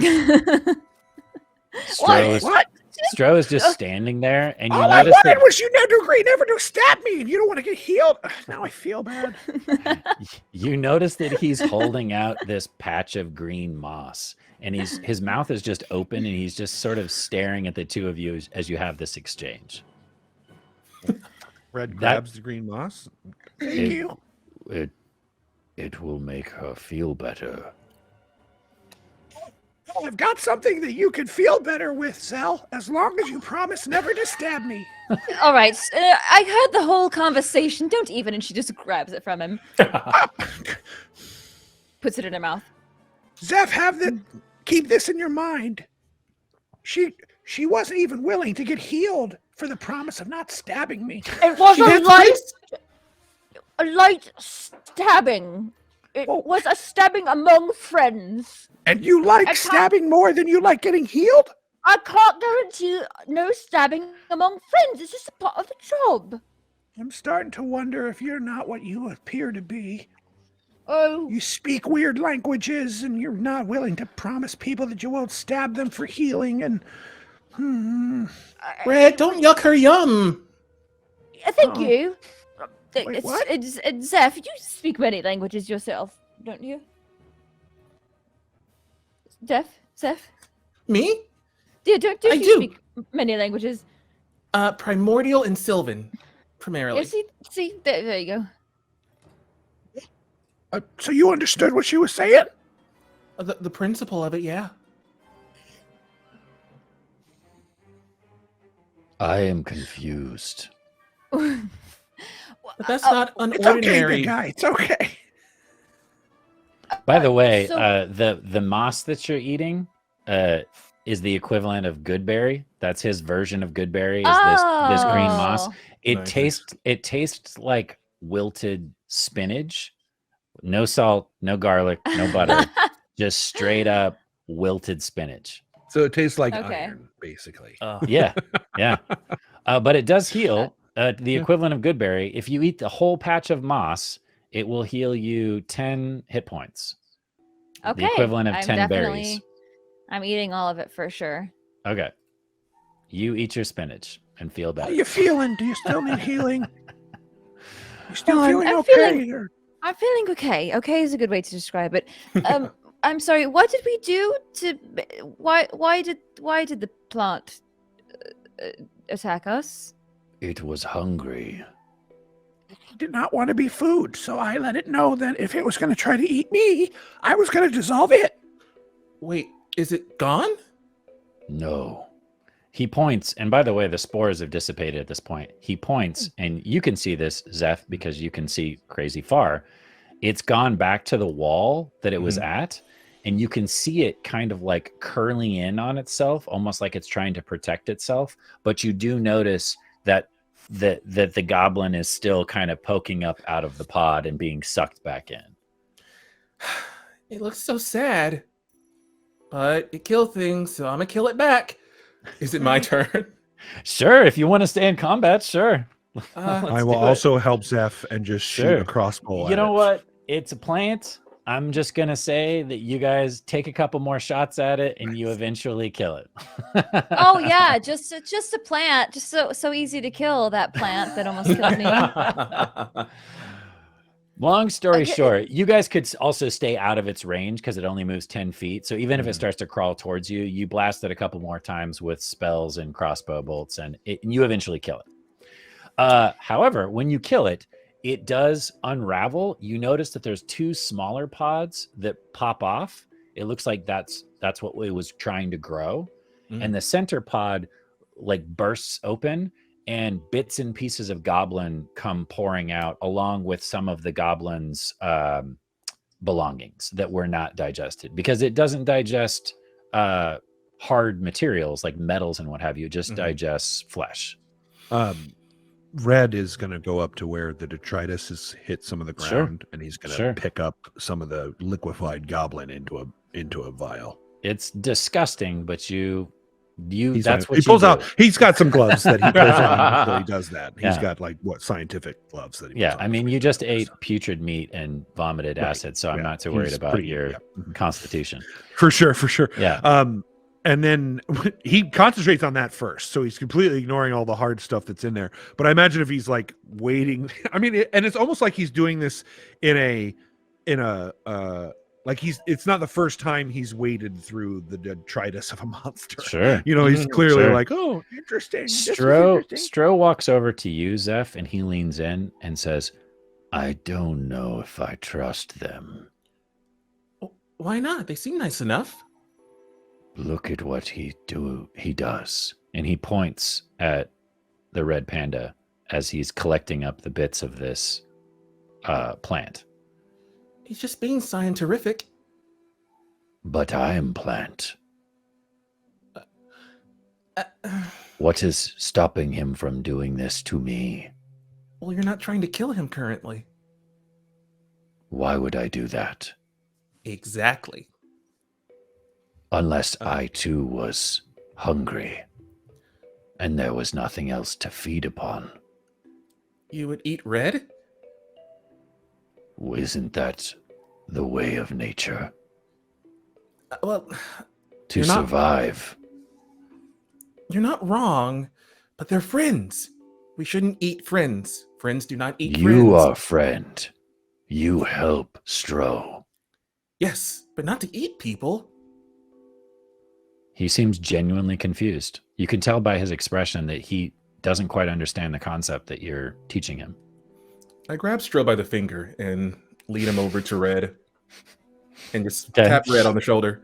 Yeah, he goes. Good Lord, Stro, you're so scary. Oh, I'm sorry. I was really into what's in this plan. Red? Are you okay? What? Yeah. Just so we're clear, you would not like to be eaten, right? Oh, that's why I responded the way I did. I don't want to get eaten. I'm a small thing. It's very easy for large things to eat me. Exactly. See? Stro? He doesn't want to be eaten. Please don't eat him. Or stab him. That's Zel's prerogative. Stro looks back at Zel and then looks back at you. So it is all right to stab, but not eat. Is this the way of the surface? From what I know, I'm not super familiar with this realm, so... Stro, you seem to understand mushrooms really well. Yes. Aren't there mushrooms? People. Yes, so there are mushrooms that when they are threatened, they will output spores to prevent you from being able to... Yes. That's what I did, but instead of spores, I used acid. Ah. So you were protecting yourself. Yes, otherwise we had to kill it because it seemed like it was still going to come after us, and I followed what your friend said, but the only reason I hurt the plant is because it looked like it was trying to eat me. Why not feed it? Why not run? Why kill? I guess that's a valid point. I guess I could have just run. You're right. At this point, I Zeph think seems... maybe... Go ahead. And on that note, we're going to go to intermission. All right. On that philosophical conundrum. Thank you so much for joining us, you guys. I know this has been crazy. We had a dungeon master. We lost a dungeon master. We got another dungeon master. But thank you so much for sticking with us. I promise you there's reasoning behind everything I'm throwing at them. There's literally this sheet of stuff that I have from a one-shot that I planned years and years ago. So when we come back from intermission, we're going to dive back into this, but stay tuned. We're going to take a little break.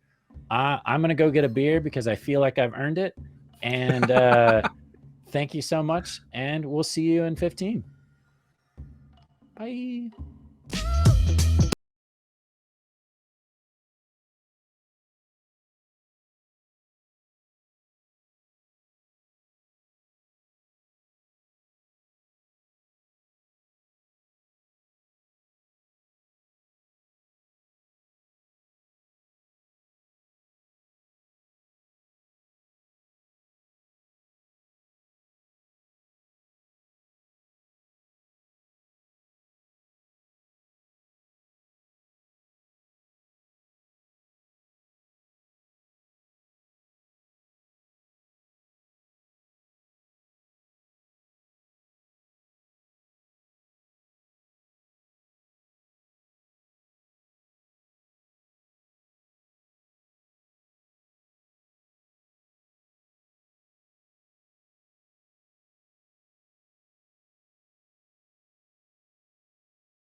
Hey, welcome back. So excited to be doing this. I have to say, this reminds me so much, and I forgot to tell you guys this story on our break, but this reminds me so much of back in the day when I was in college, and I would be hosting a role-playing game, and I'd be excited to finally get to play, right? And then this was in college, so inevitably, whoever was the dungeon master would flake or be sick, or they'd be behind on their studies, or they wouldn't have their lines memorized for rehearsal. So they would flake. And I would want a game so badly that I would just say, you know what? Screw it. I'm going to run something. And I would just make something up off the top of my head. I didn't necessarily make something off the top of my head tonight because I had this sitting here in my books ready to go. So there's a method to the madness, but this definitely feels like that scenario where it's like, you know what? We're going to game no matter what. Look, I was prepared. I was entirely prepared to have an entire 3-hour session of us chained to a wall. Just role playing the entire time. Literally was We prepared. can go back to that. I was Jalen, hope you have a backstory because we're getting into it. I mean, this, Jared, what you have done is beautiful. I'm just identifying I would have been totally comfortable doing a 3-hour.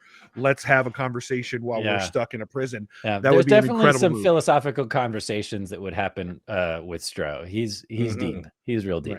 Right. Okay, so speaking of deep, we ended our last moment with Stro kind of leaning down, and he's tall, he's huge, he's massive, kind of leaning down and conversing with this little owl and this little red panda about, really life and, whether it's okay to kill this plant creature or not. I will say this, Zel, since you're not really a part of this conversation, you can go ahead and give me another perception check. Okay, yeah, and she's just peeling apart some white mushrooms that she's got off the skin of Stro, and she's munching on them. Okay. Give me a perception roll. All right. Rolling better now, thankfully. That's good. 19. So you notice off on the horizon that there's a storm coming. You see the clouds start to form. You see the crackle of lightning. By the way, Gabe is fine. He texted us and said that he's okay. And he's taking shelter in a basement because it's a tornado and that's what he should do. Mm-hmm. So for all of you out there that are concerned about him, he's doing okay.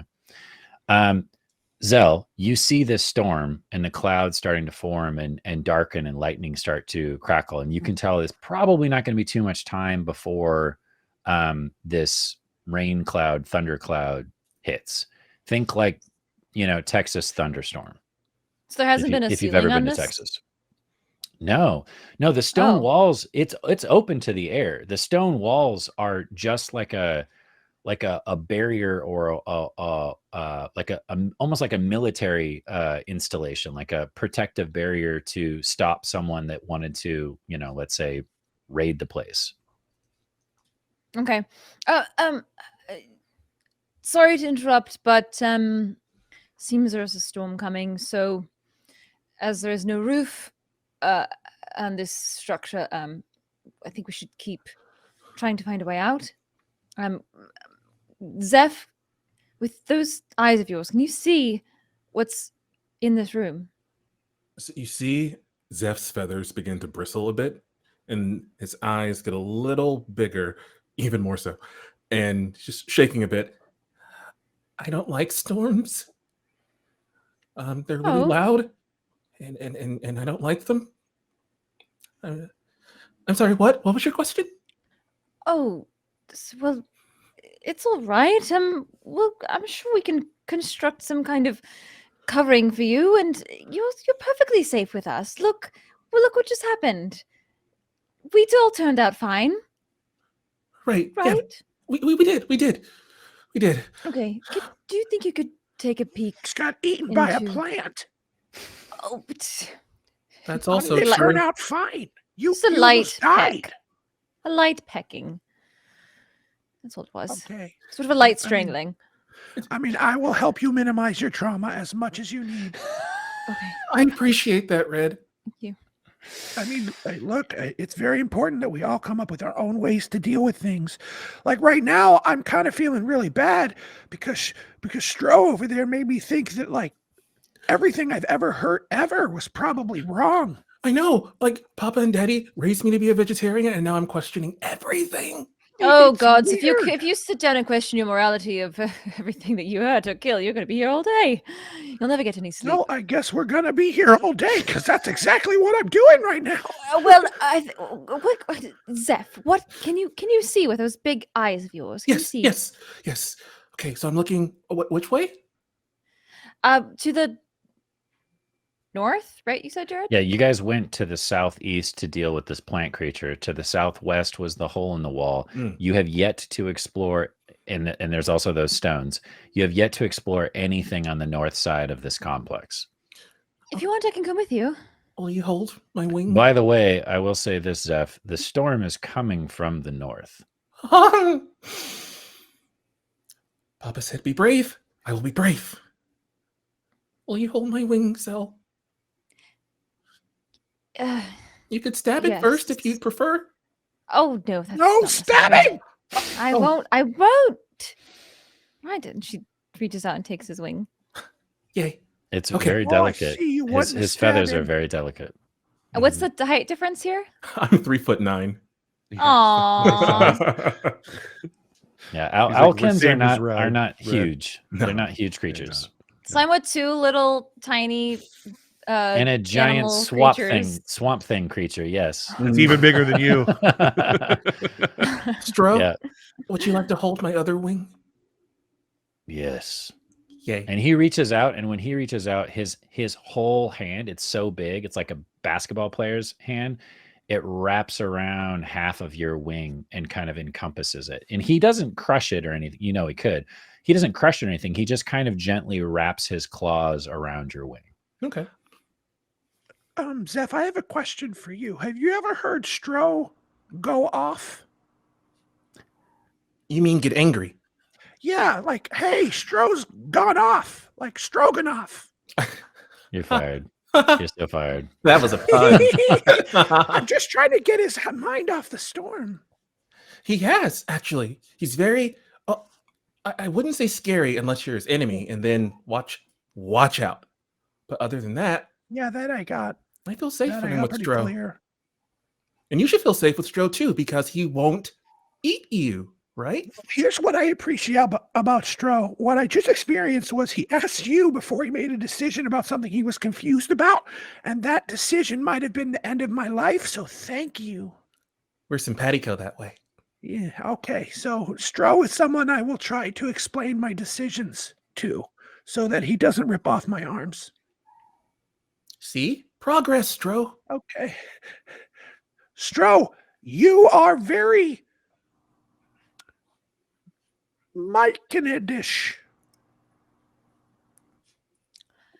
I Thank you. think thank you. I think you're welcome. If I could just turn everyone's attention back up to the Right, north. right north. Sorry, Zel. So Sorry. big bolt of lightning hits the top of, there's like a hill off in the distance, hits the top of the hill, and you can see bits and pieces of rock kind of crumble down the side of the hill. Faintest bit of bird poo. Just Uh-oh. Nice. Oh, Red gets a vial. Oh, that's so wrong. okay. It's so wrong. Everything can be used for alchemy. that is not untrue. Why waste it? So I began And to on that walk note, forward. you all start walking northward, hand and claw and feather wing. Zell, I'm assuming you're going with them, yeah? Yeah, I'm still holding Okay. Zeph's wing. Great. Oh my So God. everybody's Hard holding to on get to out. Zeph, and Zeph is walking forward. Mhm. So you guys start traveling north. You pass by that ruined structure, the Mhm. bronze thing, and you can't help but notice it's starting to like reverberate a little bit. It was not doing this before when you first got there, but you can see that it's starting to shake and rattle. And the wind, there is wind, but it's not enough wind to cause it to do this. That might be a lightning rod. What? I'm just saying that might be a lightning rod. What is lightning rod? Large pole or something metal that attracts lightning. That's how lightning works. Yeah, you gotta want to stay away from it. Probably. For what purpose? The lightning rod probably to engine, usually for energy. You want to capture energy somehow. I already told you it was a conduit. Oh, right. You probably don't know that word very well. He looks totally confused. Yeah. Water bag, but for lightning. He still looks totally confused. You put water in this thing so you can drink it, right? Ah, a vessel. But yes, a vessel. They're perfect. Conduit is another word for a vessel. Yes. Vessel for lightning. Lightning. Yes. Ah, to drink. I wouldn't. Yes. Not for you to drink, but for machine to drink, for gear thing to drink. Machine drinks lightning. Yes, in a way. Hunger, like the yes. plant. That's actually that fits very well. Yeah, hungry. Yep. Cannot move, does not have energy unless eats, and needs to eat lightning. So, now, I don't know what the machine does. It looks like maybe there's some more around here, but now that we're a little bit more north. He begins to look around and see if there's anything particular. Yeah, for sure. So are you guys just going like, straight north? Or are you going I'm looking northwest? Well, he's got 120 feet of dark vision, so he'll be able to see before either of us do. Do I have any advantage or disadvantage at all? Jess? Let me take a look here. Everybody's at a straight roll. Great. Jared, you have one more advantage to use. Oh, cool. I'll let you know who that is when we get there. Cool. It was a 17, but it is now a 4. It's a 17, but now is a 4. It rolled to a 3 plus 1. Oh, I see. Okay. So you still, I mean, you're obviously caught off guard by this storm, and you're kind of like having this conversation at the same time. So it makes sense. You still see the structures, and by structures, they're directly to the north of the ruined bronze. We'll call it a lightning rod for now. You see a stone building with several arches leading into it.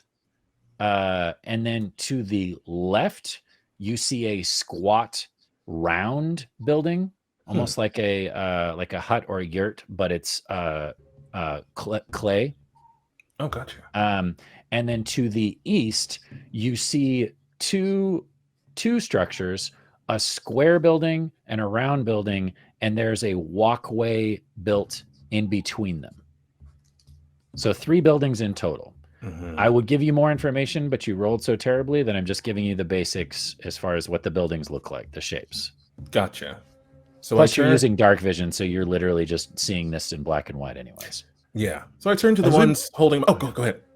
As we're moving forward, Red is just sort of investigating the area, looking for specific metallic pieces, anything that would remind of a machine. Great. Love it. You can roll or just tell me what your passive is.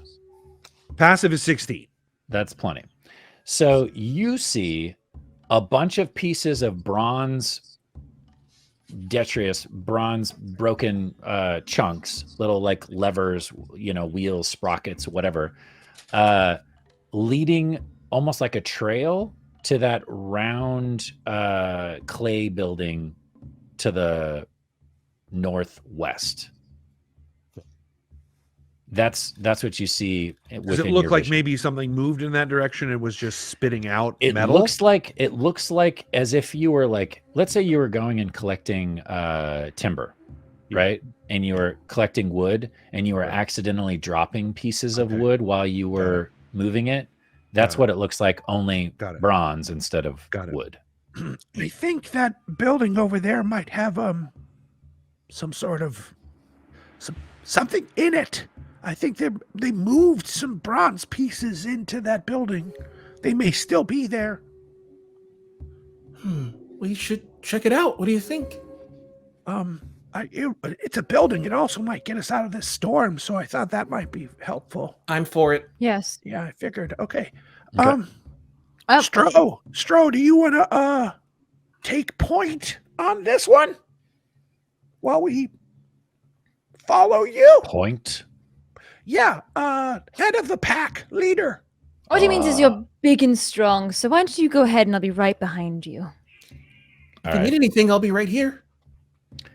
So Zel will closely sneak behind Stro as he walks forward, using him as a little shield to increase her stealthiness. Or a relatively big shield. Are you guys trying to be stealthy? Zel is. I like to be. Red is not. Red is. She's also eating an orange mushroom now. There's a clear loud clink underneath the lab coat that he's wearing.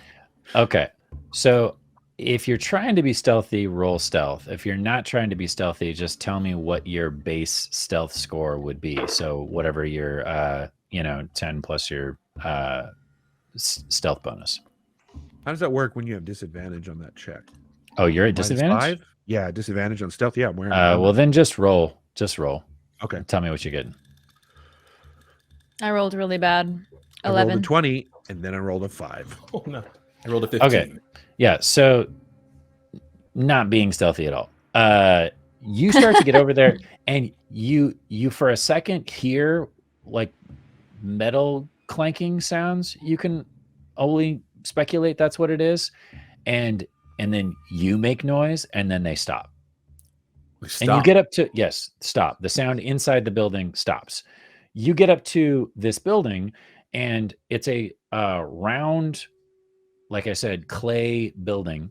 Looks like it was some kind of a small squat structure that they then used clay to kind of mold into place. And the front door is a big, huge wooden door, but emblazoned on the front of it is a fiery phoenix. And I wrote this before I ever even played the dungeon run. Wow. Meep was always destined to find you. Wait, aren't you the one who named Meep? I did, but I think you're the one who named Meep. Yeah. So you see this burning bird on the front door of this structure. I'll investigate it for traps. The door? Yeah. Sure. Red goes, if there's anyone in there, they should come out. You hear someone kind of let out a little bit of a, oh! But there's no response. Do we see any windows? I don't recall if you said that in the description. No windows. Definitely there's no somebody windows. in there. There is like a not a fireplace per se, but like almost like a pipe sticking up out of the round building for ventilation. Would I know anything about the sigil? You can certainly roll Arcana or Religion or whatever you'd like to roll. Arcana. Okay, go for it. Any advantage, disadvantage? No. Okay. No, straight roll. Wow. 23. Okay, so you know what a phoenix is. Like you have read enough about phoenixes in books. In this setting, in this world, the phoenix is actually a religion. And it's a religion that worships this burning bird, but it represents more of goodness and love and creativity. And think of it like in like Forgotten Realms setting, it would be like Oh, what's a good Forgotten Realms god? Think of it almost like a cross between Aphrodite and Ogma from Forgotten Realms. So knowledge. Gotcha. And it clicks. If you are someone that, as far as the Argoth goes, if you're someone that equally loves magic and the gods at the same time, this is almost like the perfect religion for you, because it's knowledge and the love of life, of intelligent creatures and people. Gotcha. Yeah. And so it's not a heavily worshipped religion. It's pretty fringy, so to speak. But the followers of the Phoenix have been known to work hand in hand, again, in this setting, in this world, with wizards, because they worship knowledge, and magic goes along with that. Arcana. Okay. Yeah. So I squeeze Zel and Stroh's hands in thanks of getting me this far, and I let go, and I grab my grimoire and I just hold it up and call out, "We are friends! I am a bird that is well read, and Papa is kind of a god. Let us in." I knew it. Zel is hiding. Okay. Roll persuasion. You're trying to convince Are there someone. any bushes nearby? All of a sudden, Red starts looking around like bushes that are not eating corpses? There's rubble, but there's no bushes. 2. You got a 2. Okay. So again, you hear that coming from inside, but there's no response, like no audible response other than the quivering. I put the book down and just sort of sigh. I knew I should have led with Papa first. Oh, but you tried, Zeph. You tried. Thank you. Okay, well, I guess this is gonna... Cooler heads will prevail. You're clearly very afraid. We are also nervous, but... And Red goes up to the door. Does it seem to have a handle? It does. Yeah. I'm coming in! And Red pulls the handle and tries to open the door. Okay. It's not locked, but you turn the handle and push, and there's a lot of stuff that's been pushed up against the door. And you hear like metal objects like tumble off whatever's been piled up against it, and they kind of rumble down into the room with a clanging and a banging sound. You can tell that with enough force, you could probably push this stuff out of the way. Red says, "Oh, well, I have the tool just for the job." And he underneath his cloak, he taps the top right hand side of his armor, and as he reveals the cloak, there's a little bit of like a alchemical symbol that he slaps that glows. I will make a strength check to try to force this door open. Okay. What does the alchemical symbol do? It is armor of magical strength. So I can use my intelligence modifier. It's a suit of armor. It has 6 charges. When I make a strength check or a saving throw, I can expend 1 charge as to add a bonus to the roll equal to my intelligence modifier. I can also use 1 to keep it from. I can use 1 to prevent being prone. So if I was knocked prone, I can use it to maintain without getting prone. So it is one of the art build, Ron. It's an alchemical, it's one of those things like, I don't want to be on my back. No way. Can you build my next character, please? Yeah, sure. Why not? You kind of did it. I kind of helped you. I was going to say, you're a homebrew race and a homebrew class. It doesn't get homebrew class. Yeah. So, okay, I'm going to make a strength check here. Sure. D20, and I'm adding 4 to the roll. Okay. I love how there's 16. This massive swamp thing creature that's super strong, and you're like, "No, I got this. I got this one. I have my uses." Yeah. So you muscle up and you walk up to this door and push with all of your little red panda strength, and you push inwards. And as you do so, there's this rumbling, tumbling sound as all these metal objects kind of scatter across the room. The room is not lit except for a small forge. And there is a mound of metal garbage. And I don't choose that term lightly, because it's literally pieces of junk or pieces of things. There's no single object that is whole. And primarily metal, mind you.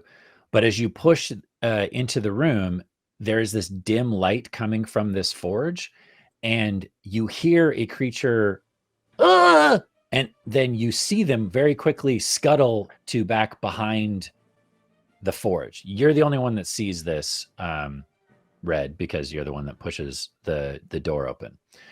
Stro kind of walks into the room behind you, and he's looking around and he's smelling the air. And he gets a very curious look on his face, and he looks back at you, Zeph. Burning. Lots of burning. In here? Yes. And he reaches up and he touches the wall, and as he smears his hand along the wall, it's black with soot. Oh. This might be a big, giant kiln. Is there someone in here? Huh. No, go away! Well, when you said no, that's a lie, right? Like, that means you're here. We won't hurt you. Sound like we should be friends. I'm sorry, Zeph. What did you say? What you said. Oh, yeah. So we can be friends. This little hairy goblin pokes its head out from behind the forge, and he just sort of and he's like a typical, pale-skinned goblin, but he's got hair growing in weird patches over his whole body, and wearing like a leather smock, totally filthy, totally disgusting and dirty, no shoes, leans out from the forge and just eyes all of you. And you can tell that he probably hasn't eaten real food in a long time. Like, he's borderline emaciated. Red says in Goblin, are you okay, friend? He looks at you surprised, and back in Goblin. No one has spoken to me in that tongue in forever. Oh. It's still in Goblin. Oh, well, I just assumed it was probably what you knew most. No, I knew the master's tongue. Ah, the master's tongue. Well, I'm more interested in you than your master, because, Master is gone. He's been gone for so long. So long. What do we call you, friend? Milog. Milog? Milog, wait. Red. Hi, Red. That's Stro, and this is Zeph, and that is Zel. No, Zel's hiding. Zel's in the shadows. That's a shadow. It's okay. When Stro goes, hello, Milog immediately goes back behind the furnace. Back behind. Milog, are you hungry? Maybe. It's okay to be honest with me. Milog is very hungry. Oh, well, hold on, let me... And Red puts down his pack. You don't happen to eat ink, do you? I've eaten worse. What about a tinderbox? Is that delicious for you? I don't know. Stro looks confused, and then he reaches into his pack and he pulls out several different types of like eggplant, like nightshade plants that would literally have little to no light to grow. Thank you, Stro. I didn't have any rations. He hands it to you, Zeph. Oh. Do you have any salt, actually, Stro? I have that. You have salt? Can I have a pinch of it? Oh, for sure. Here you go. You. And I take a pinch of soot from the walls and mix it together, and I cast Comprehend Languages on myself. Ooh. That way, if they want to speak in Goblin, they can, and I can just One know of the what's going reasons on. why I carry that. Thank you. I appreciate You're it. welcome. By the way, Milog? Is that your name? You speak the tongue too? Yeah. Oh, no, you're not speaking in Goblin. You're Yeah, speaking in Common. Got it. But you understand Goblin. Okay. I'm Zephyros Aegisair, but if we can be friends, you can call me Zeph. Friend? Friends. People that hang out and do things together and love on each other. Friends. He doesn't And feed each understand other. what friend is. He is like me. But you're my friend. You know what friends But are. you taught me how friend works. Mm-hmm. Milog is Chef, just standing there shaking and Probably staring at the I- eggplant. Yeah. I step closer. It's for you if you want. He leaps at it, and there's kind of a moment of tension when he does it because he doesn't like take a little bite and like savor it. He's just like a ravenous little Wolverine. It's just and he eats as quickly as he possibly can, and bits and pieces of it kind of like scatter and fly out of his mouth. You eat like Miss Sticks. Sticks. Sticks. She was my caretaker. Oh. Red holds up his hands in front of like this in front of a goblin and says, choose one. He picks the right one. and as he does so, he casts Druidcraft, and a small flower blossom blooms in his hand, and he hands it to the goblin. Stro Now- gently puts his big, massive claw on your shoulder, and you look over at him, and he just has this. This is the first time you've ever seen him do this. He has this huge, toothy, like crazy, creepy smile on his face. But it's the first time you've seen him bare his fangs, but it's a smile. He's smiling, and it's just like horrific, but kind of touching at the same time. I'm doe-eyed. I knew you could do it.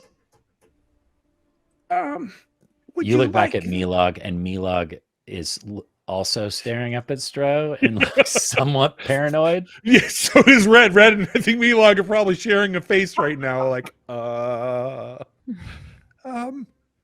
This is a gift for you, Milog, to show you that we want to be friends and not hurt you. Will you help me find my master?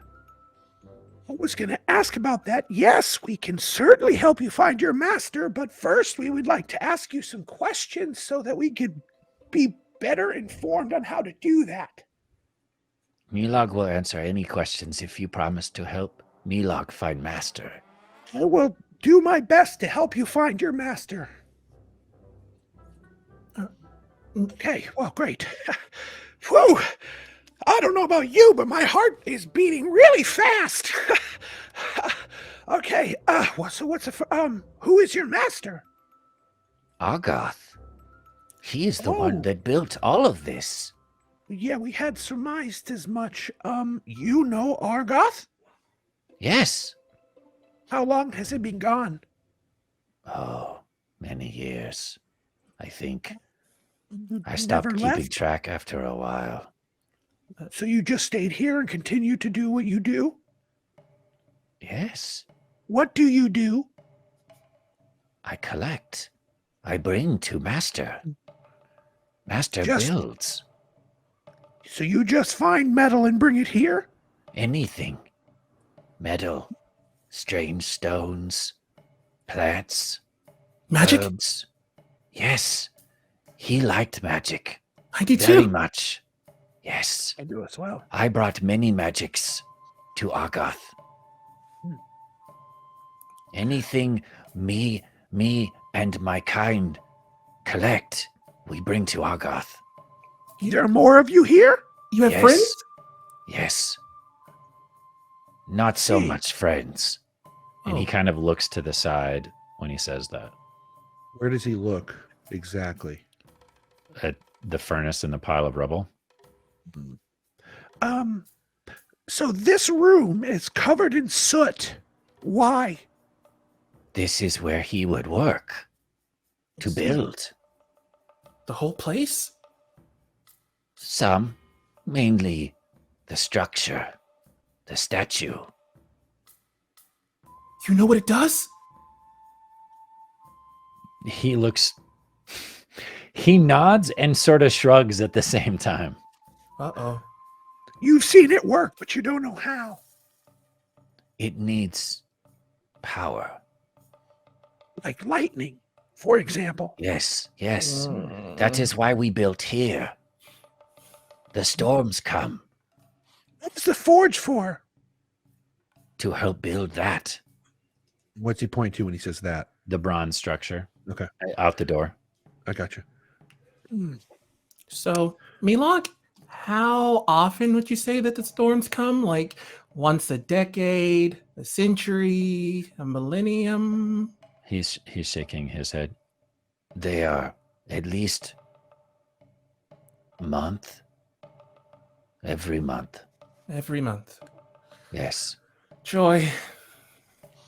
I noticed that there's a wall that's been knocked down outside and covered in rubble. Do you know anything about that? Yes, the raiders. Oh. They There are come to raiders. take the magics. What? Anything of value they come to take. What do they look like, these raiders? He kind of looks to the side, and you can tell he doesn't really want to answer that question. They wear red. Red. Are they goblins? No. Do they look like me? I wear red. No. Sort of. He looks you up and down. No, I've never seen anything like you before. It's not the first time I've heard that. Do they look like... And he points to... Zell's hiding. Yep. Can't point to And Zell. Red turns the pointer and goes, do they look like humans? Yes. Is your master human? Yes. Okay. Hmm. How often do the raiders come? Monthly, like the storms? Yes. So they might be coming today? He nods. That Oh, is boy. why Milog was hiding. I thought you were raiders. You Not don't wear raiders. red. Well, I do, sort of. Yeah, the fur. You don't Yeah. wear hoods that are red. I mean, no, that's true. They wear red hoods. Red hoods. any iconography or cult or group that we know of that is red You hooded? can certainly roll. What would you All like right. to roll? I'm guessing like history, Sure. maybe, or I mean Arcana, history or Arcana. Either of those would work. Let's do Arcana just because it's higher. Okay. Can I do a religion check? Certainly. 23 Arcana. Okay. I'll wait to see Mhm, if sure. he gets higher than 23. No. No. Okay. So with the 23, Jared created his campaign world, which is this what this is based in, stealing stuff from Forgotten Realms. So the Red Cloaks are essentially Red Wizards of Thay, Yeah, and they prize. that's what I magic- thought you were referring Yeah, to. they prize magical items. Oh, we just had Ed Greenwood on our show, and we Sure talked did. about the Red Wizards of did. Thay and We how did. much I love them. And So how much I also love the Red Wizards of Thay. so in this setting, the Red Wizards of Thay are more like wizard merchants Okay. that value magic to the utmost degree, to where they will do anything to collect relics, Okay, to okay. collect anything of power. Got it.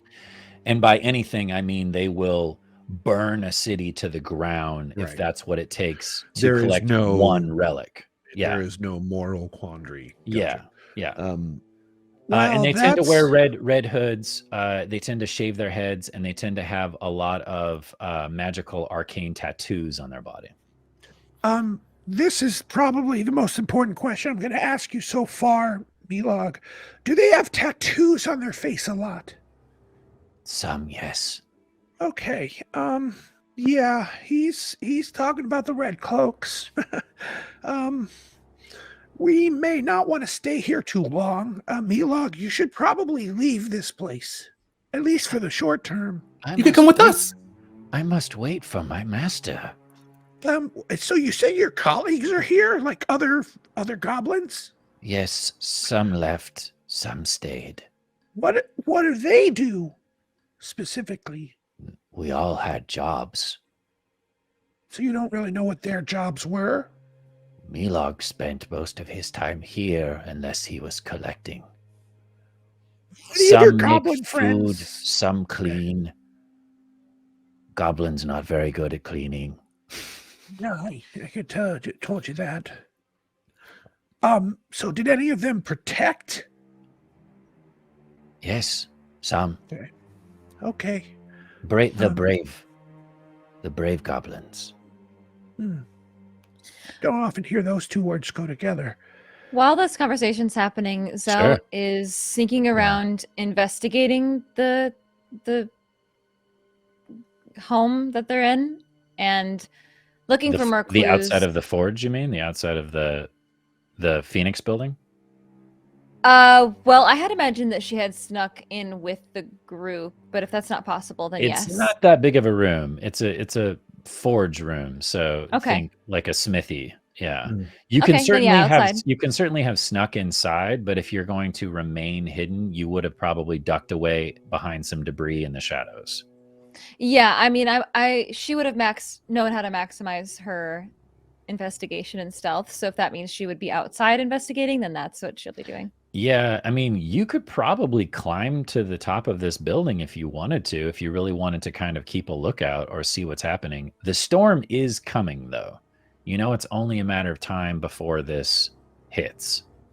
Yeah. Okay. Yeah. If she doesn't find anything on the ground, then she will investigate the roof and also begin investigating the other building that they saw. Investigating or perception? Are you just looking around for general stuff, or are you looking for something specific? Because that's how I delineate the two. Well, she's looking for a way to get out of this area. Well, you could certainly leave if you wanted to through the hole, the one that had all the rubble piled up around it. Oh, I thought it was closed up. The rubble's been pushed up against it, but it looks like something has pushed the rubble back down again. It looks like somebody keeps trying to rebuild this wall with the stone rubble, and then it just gets broken down again. No, I don't think she would leave without her companions. So she's well, the goal here that we're all trying to do is to figure out why this place exists, right? And there seems to be some kind of grand experiment here, and you have no idea what it is yet, and if it's good or bad. Yeah, so she's looking for clues relating to that. So sure. Yeah, more pieces of a contraption or notes or even more people, humanoids who might be around. Sure. Give me perception then, not investigation. Okay. Bad. Why am I not surprised? 10. Okay. You just notice from where you're at and where you're looking around, lots and lots of tracks. I will give you this, though. Other than small goblin track feet, you also notice relatively large square tracks. Square as in, like, you know, if someone were to take a wood box and just, you know, stamp it down into the ground, but then you know, further forward and off to the side is another square indentation and another square indentation. Okay, so with a glance back at the door, the Phoenix door, she'll follow these tracks. Follow the square tracks? Yeah. Okay. They lead past the arches that I was talking about, all the way over to what appears to be a round tower, almost like a wizard's tower. And that's the one that had the pathway that led to the smaller square building. But those square tracks lead right up to that, we'll call it a wizard's tower for the sake of description. Okay. Well, Zel's MO is not to go out on her own and put herself in danger like that. So Okay. she's gonna head back to the group. Sure. And open the door. While you're heading back to go back to the forge, you notice that the structure is now vibrating so violently that it's actually making a sound. You can actually hear the one that they're in. No. The center structure, the very center structure, the tower, the lightning rod is what we're calling it for now, anyways. It starts shaking and vibrating. Okay, can I go investigate that? Sure. Before I go into the structure that they're in? You notice that even though those cables are not necessarily connected perfectly, you notice that there's the slightest little crackle along those cables going up and down from the ground up to the top of the rod all the way back down to the ground. It's very, very, very subtle. If you didn't get right up on it and look at it, you wouldn't have even noticed it. It's starting to work. Okay. And you also see the cloud that's been creeping in this whole time. You notice that it's almost like clockwork. You can time it how often the lightning hits, and then a few minutes go by, and then bam, another bolt of lightning. It's starting to develop almost like a little bit of a pattern. How often the lightning strikes and how close this cloud is getting. Okay. Switching back to our other scene.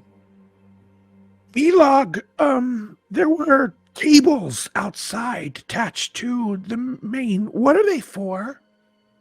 That is for the experiment. Yes, but what's on the other end of them? The machine. Is the machine underground?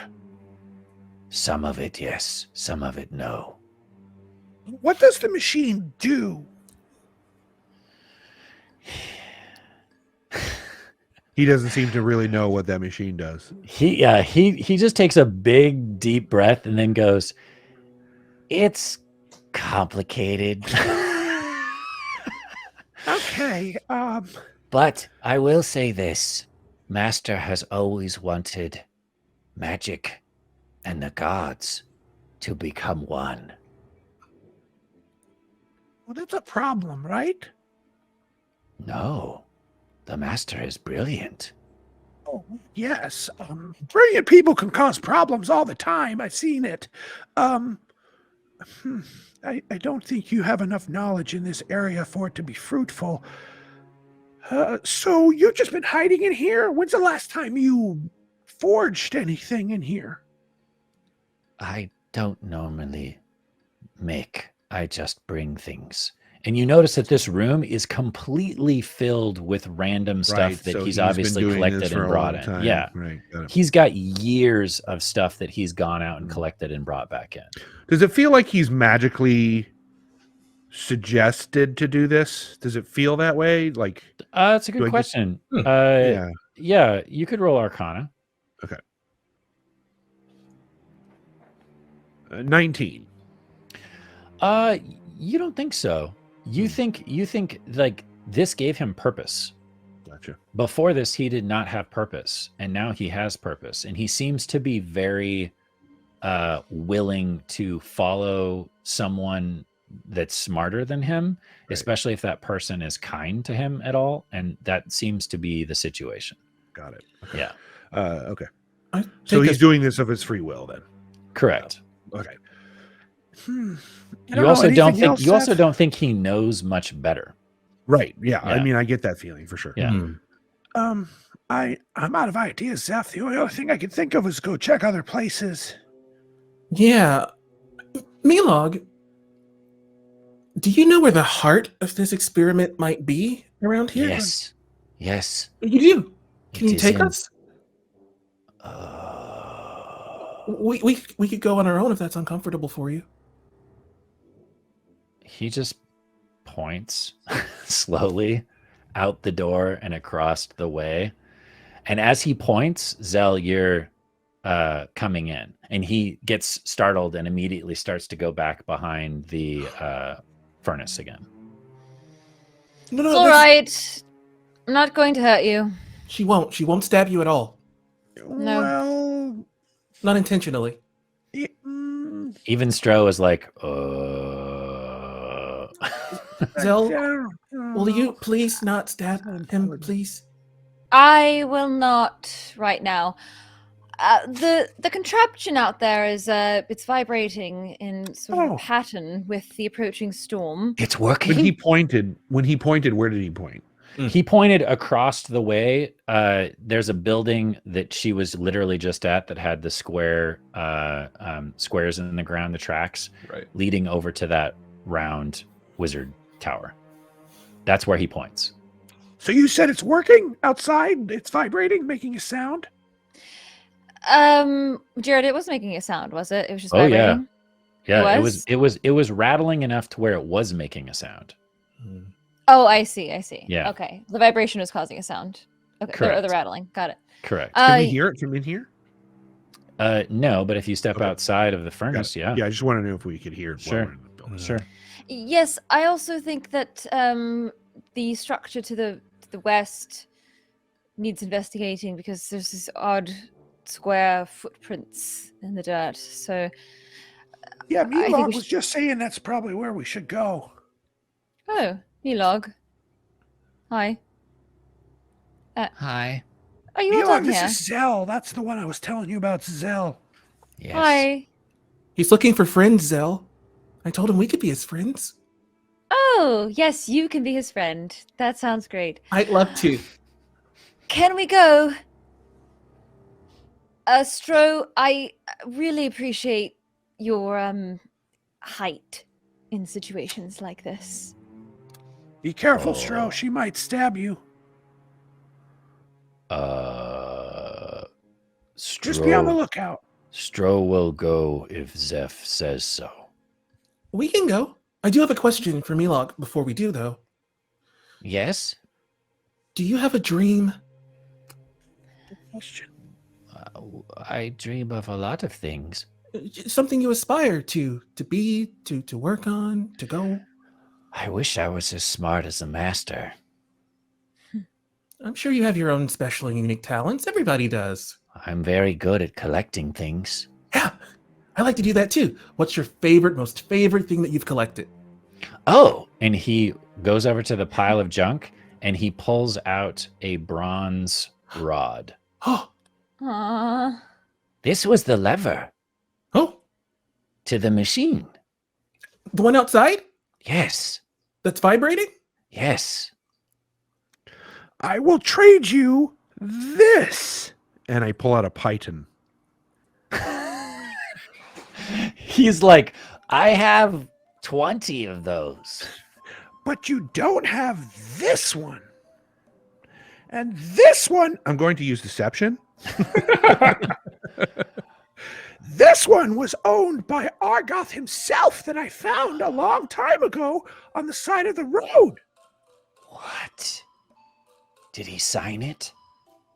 It is not signed. I could tell because I can detect magic. Okay, roll deception. Deception Versus his is insight.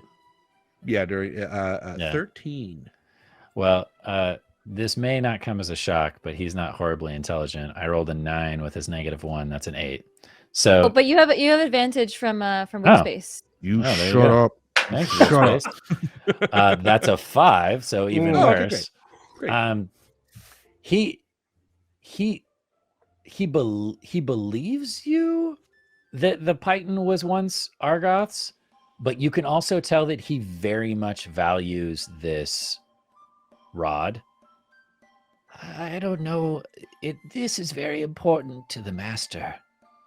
It also might help us understand how this machine will work, and it might even make the machine work, but we might need it to do that. Would you make the machine work? Could you do that? Maybe. I am a scientist and I can try, but I need to understand what it is before I do that. If you promise to make the machine work, I will give this to you. And he holds out the rod. I will do my best.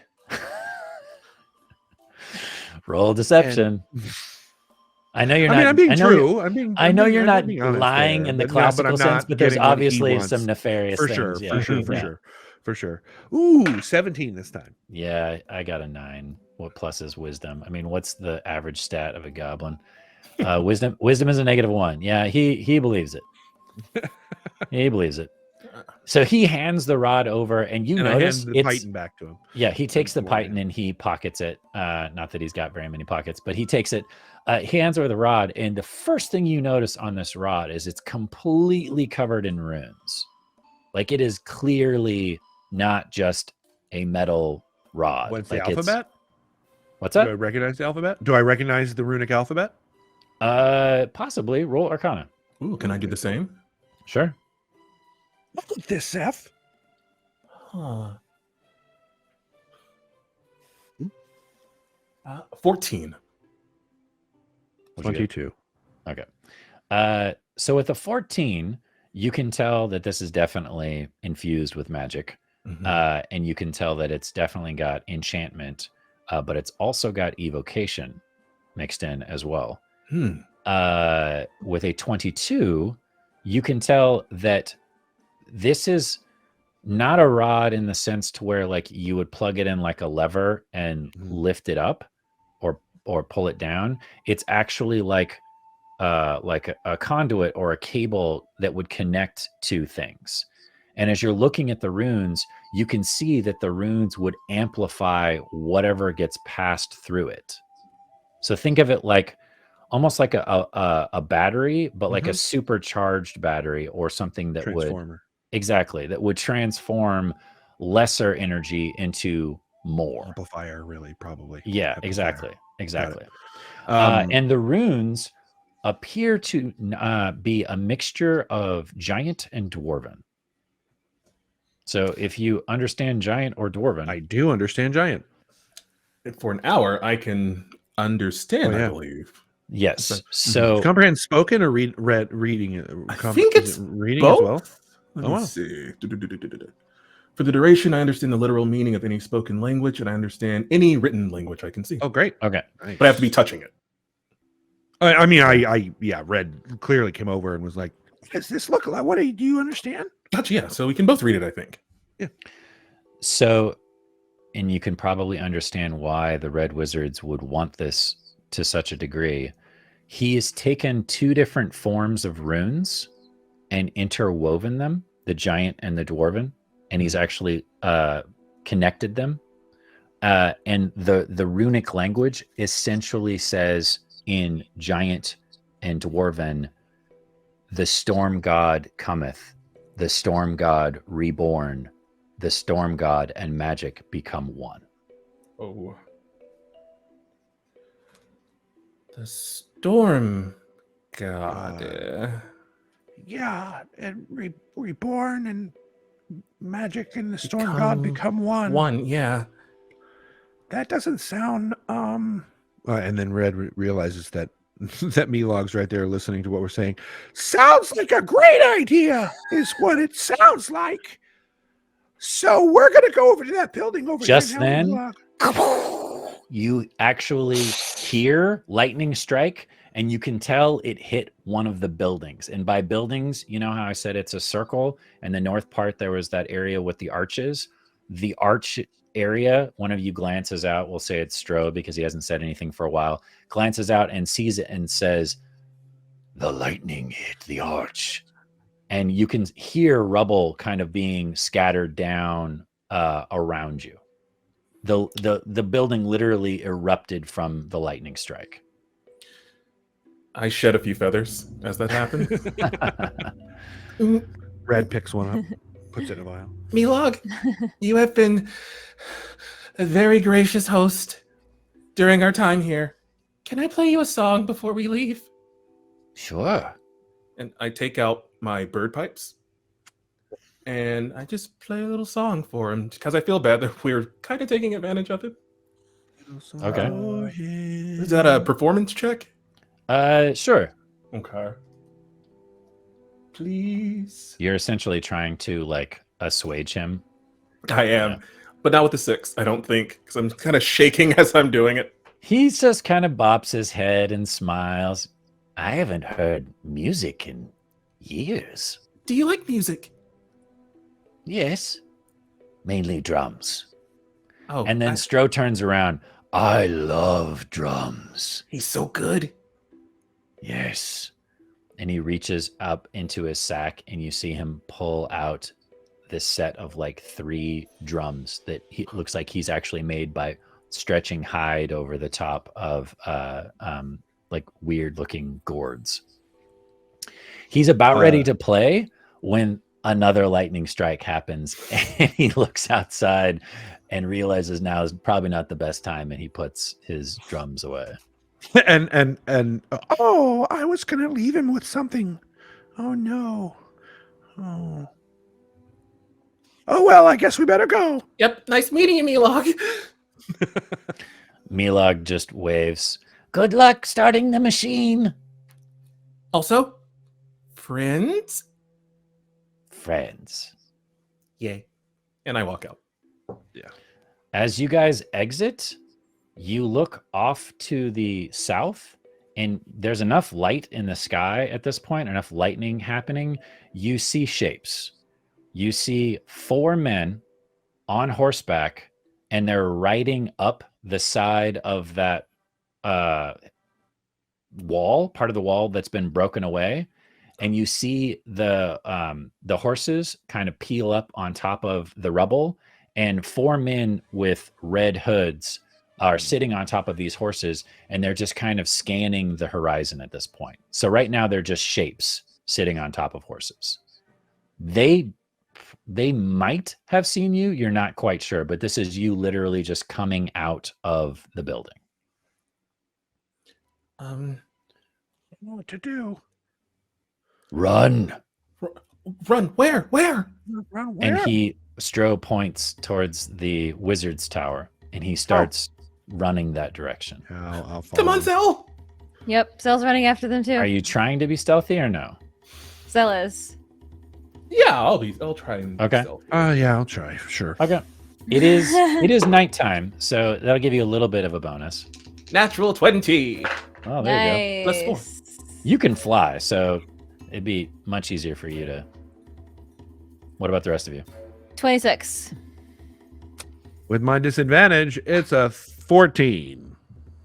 Okay, so Stro, Zell, and Zeph, you start beelining it over that direction without a problem, and kind of ducking around, maybe even go a little bit towards where the debris of the building that had the arches got blown apart, or flying over that direction. Red, you're running that direction, and you're a little bit lower to the ground. And you know how I said there was like pieces of junk and debris that had been left about because of Milog? You trip on one of those and roll. It's not enough to where you like yelp or make a ton of sound, but you definitely send one of these pieces of metal junk kind of spiraling and bouncing off across the ground. And you glance over and you see the 4 hooded figures' heads snap that direction.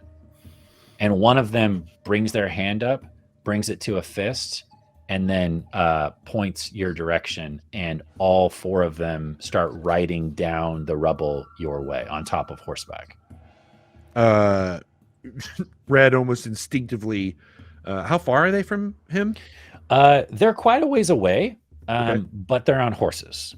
So it's only going to take them maybe 2 rounds before they're on top of you. Okay. Okay. So Red will pick himself up. Who has the rod? I do. That's a problem. And in fact, I probably could have prevented my armor. I do have some charges left. It would have prevented me from falling. So oh no, prevent myself it's from- not falling so much as you Okay, just gotcha. roll with it. Got I'm it, saying you kicking the debris is what Gotcha. made the noise. I got it. Yeah. I thought you. Okay, cool. Yeah. Well, then I you're will not prone. Okay, I will continue towards that way. Is there seem to be some sort of like narrow opening where they're definitely going to have to come through, say within 10 feet, like a narrow opening of 10 feet? No, because you guys are in the clearing. The only way that they would have to do that is if they tried to go through the tower or through the lightning rod. Which is right, okay. Mm. Are we going to make it to that building before they get to us? They are going to make it. You are probably going to just get to the building before they catch up to you. You could probably make it to the stone arches before they got to you. Okay. And attempt to hide, but then you would be separated from the group. And the stone arches are not near the tower? No. Or they are? Okay, they're not. I'm going to show you. See, this is the ring here. This is the center lightning rod. Those are the arches. Gotcha. This area is the whatchamacallit furnace area. Gotcha. That's the tower. That's the square building. This is the massive plant that you fought. This is the rubble, hole in the wall, stones. Okay. And they're coming from which direction? They're coming from the rubble. So they're coming from the southwest. Okay. You guys are running to the northeast. You're running directly away from them. Mm-hmm. It's just they're on horseback and you're not. Red will run to the tower. He'll run to that tower, and as soon as they get within 60 feet, he's going to drop a grease spell underneath their horses. Great. Yeah. Love it. As you do that, can I cast Gust of Wind to sort of blow them away? Sure. So you're not going into the tower. You're staying outside of the tower so that you can help I'm trying slow them to down. get them to like fall and stuff, and then as soon as they do, be into the tower. Oh, I get what you're putting down, Ron. I'm saying, Jalen, what I thought you were going to go into the tower. Are you staying outside? Yeah, seeing Red okay. tumble and roll, I'll stop short and fly back. Okay. Stro is going to continue running towards the tower because you guys asked him, what should we do? And he made a choice. Yeah. Zel, what are you doing? Well, she's preparing her daggers, and she's staying stealthy, and she's gonna just cut if she needs to, but otherwise she's staying with the group. Okay, so nobody's going inside of the tower except for Stro. Well, Stro is going. Yeah, he was leading you guys. You guys said, "Lead me, go that way." And he just kept going. He didn't go like, "Oh, we're stopping to do spells now." He's just like. He's a very simple swamp thing. Well, I think we're also all kind of running in that direction. It's just that Red, rolled a little bit and was a little bit far, a little bit behind. Correct. Yeah, well, if you're casting spells too, then you'll be having to stop. So here's I'll follow Stro. I mean, if he's heading towards the tower and these other two are casting, throwing spells behind us to keep them off of our tails, then yeah, she's gonna keep going. Okay, great. So for the two wizards, you cast your grease spell. You can cast your gust of wind. There are 4 targets. So I would say the grease spell at max is going to hit 2 because we don't have a battle map because I didn't have time to obviously and they're writing a battle map. So they're writing like 4 wide. Oh yeah. Yeah, they're it's like think 4 horsemen of the apocalypse. They're kind of spread out. Yeah. So you can hit 2 of them with your grease spell. Zeph, what's the range on your gust? A line of strong wind, 60 feet long and 10 feet wide, blasts from you in a direction you choose for a minute. And each creature that starts its turn in that line must succeed on a strength saving throw or be pushed. Okay, so what you can do is you can shoot the gust straight down and hit one of them on one turn, and then if you want to, you can pivot it. Can you move it? I think you can move it. I can, yeah. Yeah, you can pivot it and try to blast the other one off of his horse. Okay, cool. Dig it. So I got to make some saving throws for the horses, right? Mm-hmm. Dexterity saving throws. Okay. Let me look up horse stats real quick.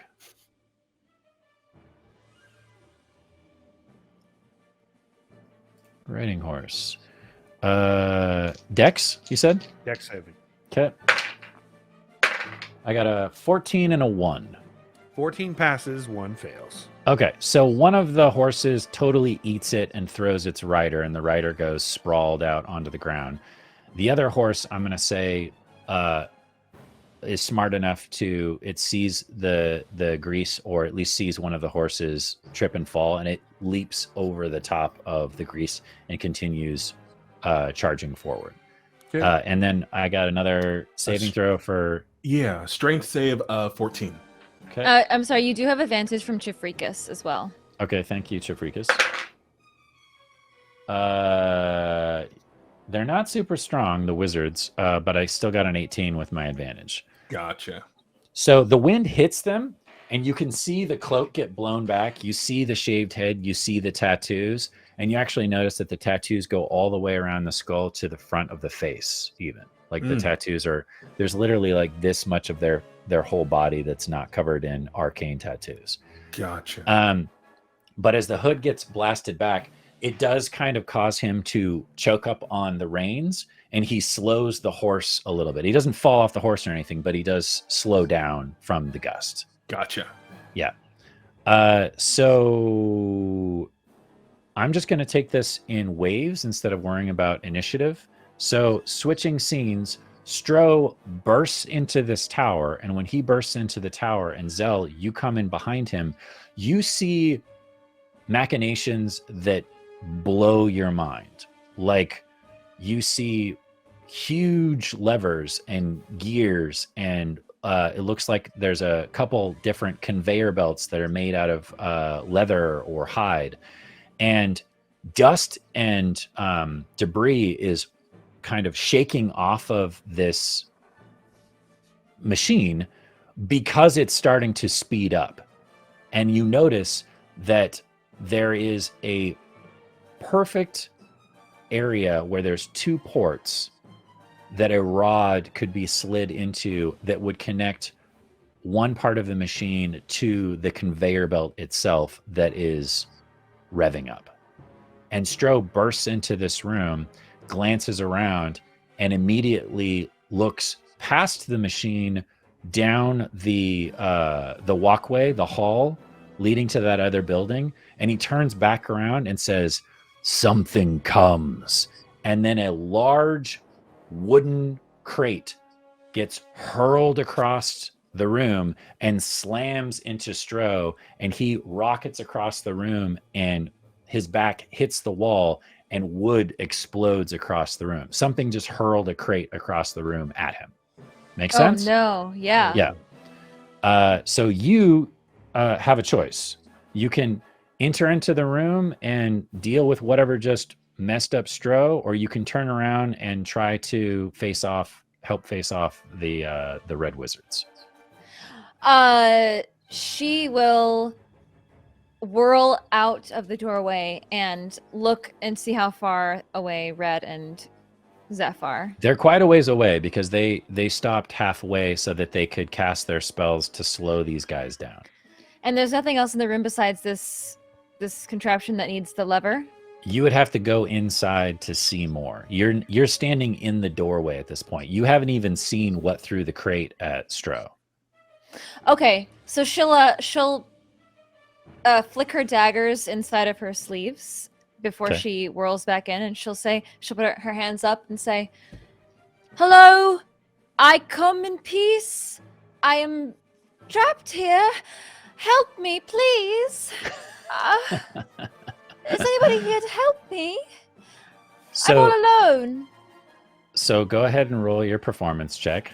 The main reason why you're rolling performance is because when you step inside and say this and act the part, you look over and you see an automaton standing there that was picking up a second crate to hurl across the room.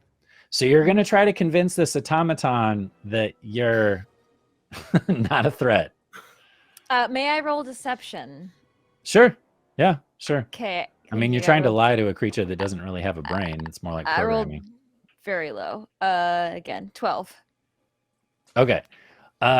It does not view you as a threat, but it also does not view you as an ally. So it continues doing what it was going to do, which is it's picking up another crate to throw at Stro. But no, please, it might hit me. I might get hurt. Stop it, please. And she'll go to over top of Stro, and she'll put her arms up. Stop. Oh, that's interesting. All right, let me check its programming for a second. Okay. It decides. Mushroom person. Yeah, really. It decides that it does not want to harm you, so it takes the crate and it sets it down on the conveyor belt, and you can see that the conveyor belt is starting to move the crate up towards the top of the machine. It looks like there's a large funnel that whatever's inside of these crates is going to get dumped into that funnel and help fuel it further. Does this look like a good thing or a bad thing? As You a don't player, know. I'm a little bit confused. Okay. You don't know. You guys haven't been able to figure it out. Okay. It's not just me. It's we haven't figured it out yet. You're Okay. definitely going to have to make it sounds like you're going to have to make a choice before you have all of your information. So do you want to power the machine or no is the real question. Can I power the machine? I don't have the lever. You don't have the rod, you're correct, but Or the rod. you could try to experiment with something else if you wanted to. Or the machine might also work without the rod. You don't know. Yeah, if the what did you call it? Automaton. Automaton? If Yes. it doesn't seem like it's going to attack me and it's going to carry on with what it was doing, then I will slowly walk towards the machine and try to figure out what it's doing. Okay.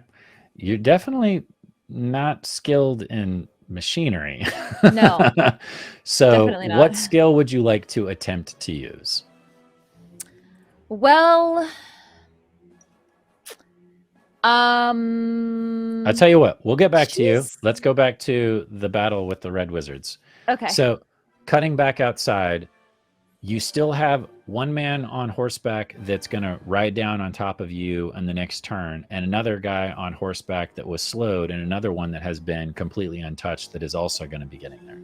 So you essentially have one more free round before these guys hit.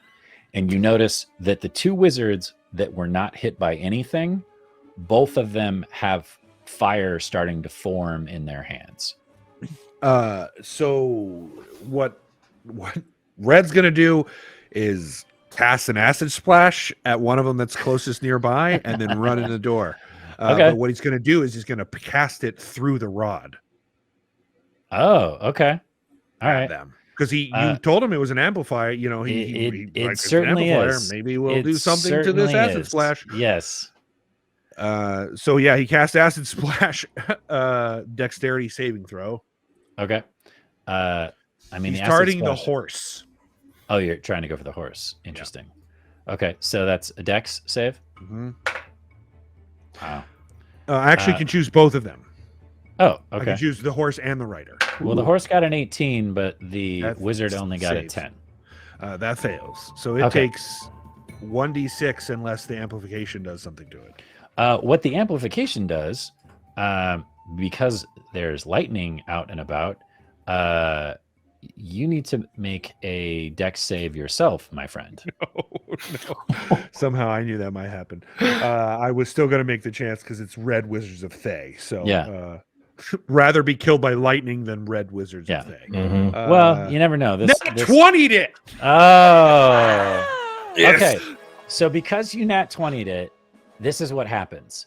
You hold out the rod. You see, and you have like literally a split second to react. You see the lightning coming out of the corner of your eye towards the rod that's in your hand. You let go. You're like, Red's I know like, what happens. "Oh!" So you let go. As you let go, it funnels the lightning bolt through the rod and directly into this red wizard that's on top of this horse. And the red wizard just explodes.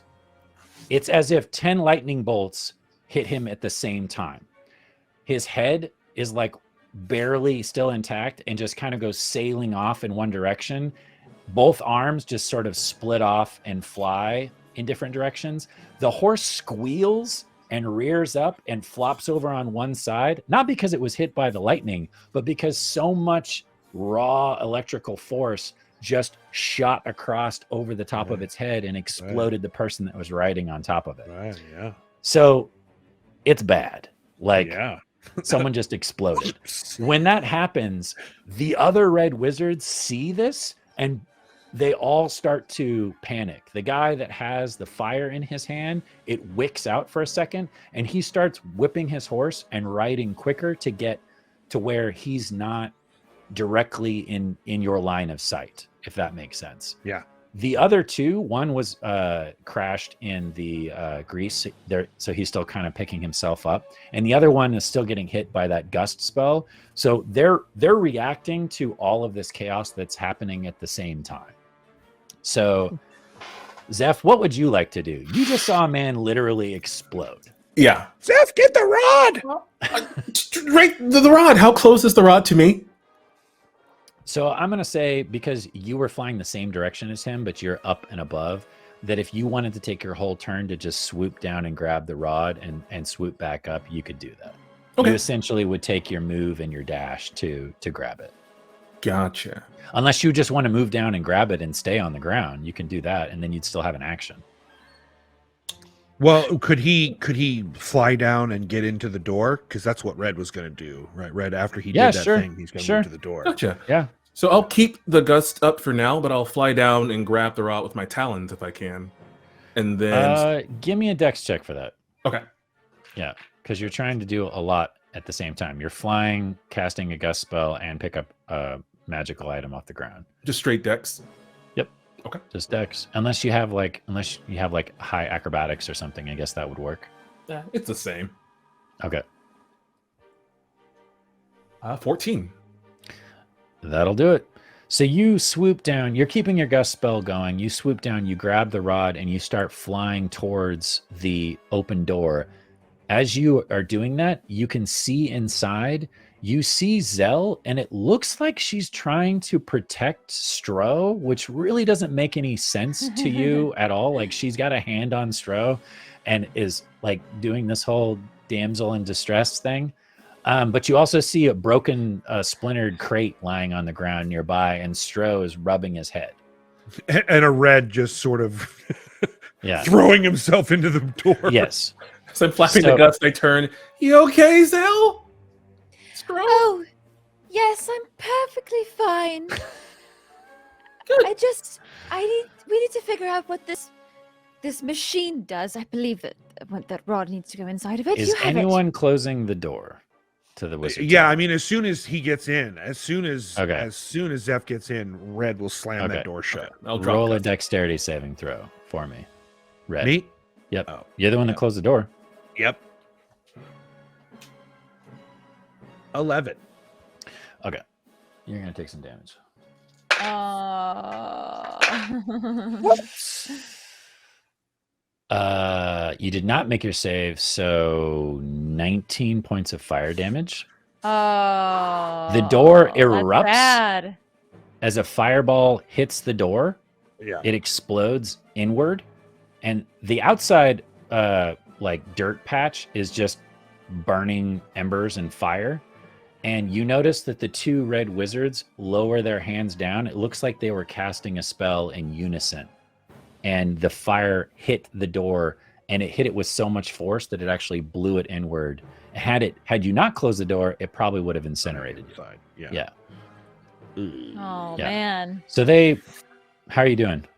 Red picks himself up and he's like, I think I'm missing an arm, maybe. By the way, the doorway is still burning too. yeah, and Oh, no, I got all my limbs. I'm just filled with wooden splinters. That's fun. You all look around the room, and the automaton is still putting these crates onto the conveyor belt, and the first crate drops into the funnel, and you notice large amounts of black rock start to spin around into the funnel and go down into the belly of the machine, and it erupts into life, and it starts churning. And you notice that an electrical energy starts to form on either side of those two brass poles where the rod would go. I don't know what it is, but better than Red Wizards of Thay! And so Red goes and tries to put that rod in between those two. I hand it over immediately. Okay, what are the rest of you doing? Oh, I'm just waiting. I'm watching him put that rod in because I need to see what this does. Okay. Okay. With a look of Zeph, anticipated what are you horror doing? and excitement. I Yeah. would like to cast magic missile at the wizard that's closest to us. Okay, so you're shooting magic missiles out the doorway while he puts the rod in. Yeah, distract them. Okay. So let's see how smart Stro is. Stro is going to cast Healing Spirit in an attempt to heal you guys before you get hit by something. No. So everybody that's near the Healing Spirit,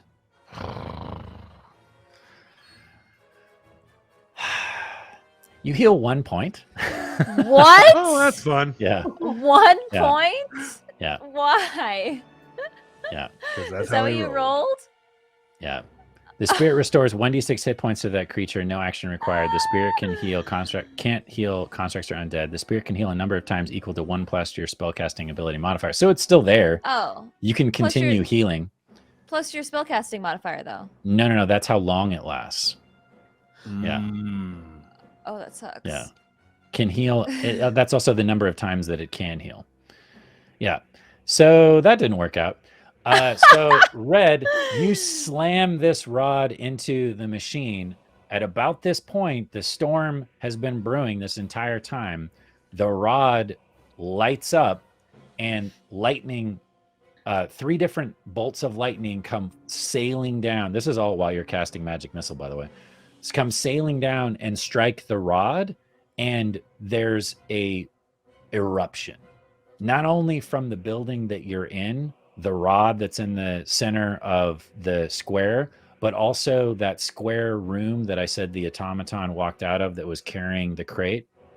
All 3 erupt with electrical energy, and you can feel this pulsating, this reverberation, this being coming into existence. And that's when the rod, which you had no idea what it went to, starts to move, and you notice that a figure starts to come up out of the ground with the rod still stuck in its back. The figure is a storm giant. Whoa. Does that make sense? Yeah. The storm giant starts to come up out of the ground, and as he's coming up out of the ground, the 2 smart pants can roll either religion or arcana if you want. Actually, Zell, you can roll too if you want. Wait, we call me not smart? Well, not in this area. You're street smart. 14 That's for okay. You guys Arcana. can roll. Okay. 19. Nice. Okay. Yeah, Zell? +6. Real nice. No, I'll let them roll. You can roll if you want. Especially Arcana. All right. Yeah. Remember when I said I was offended? 8. Okay.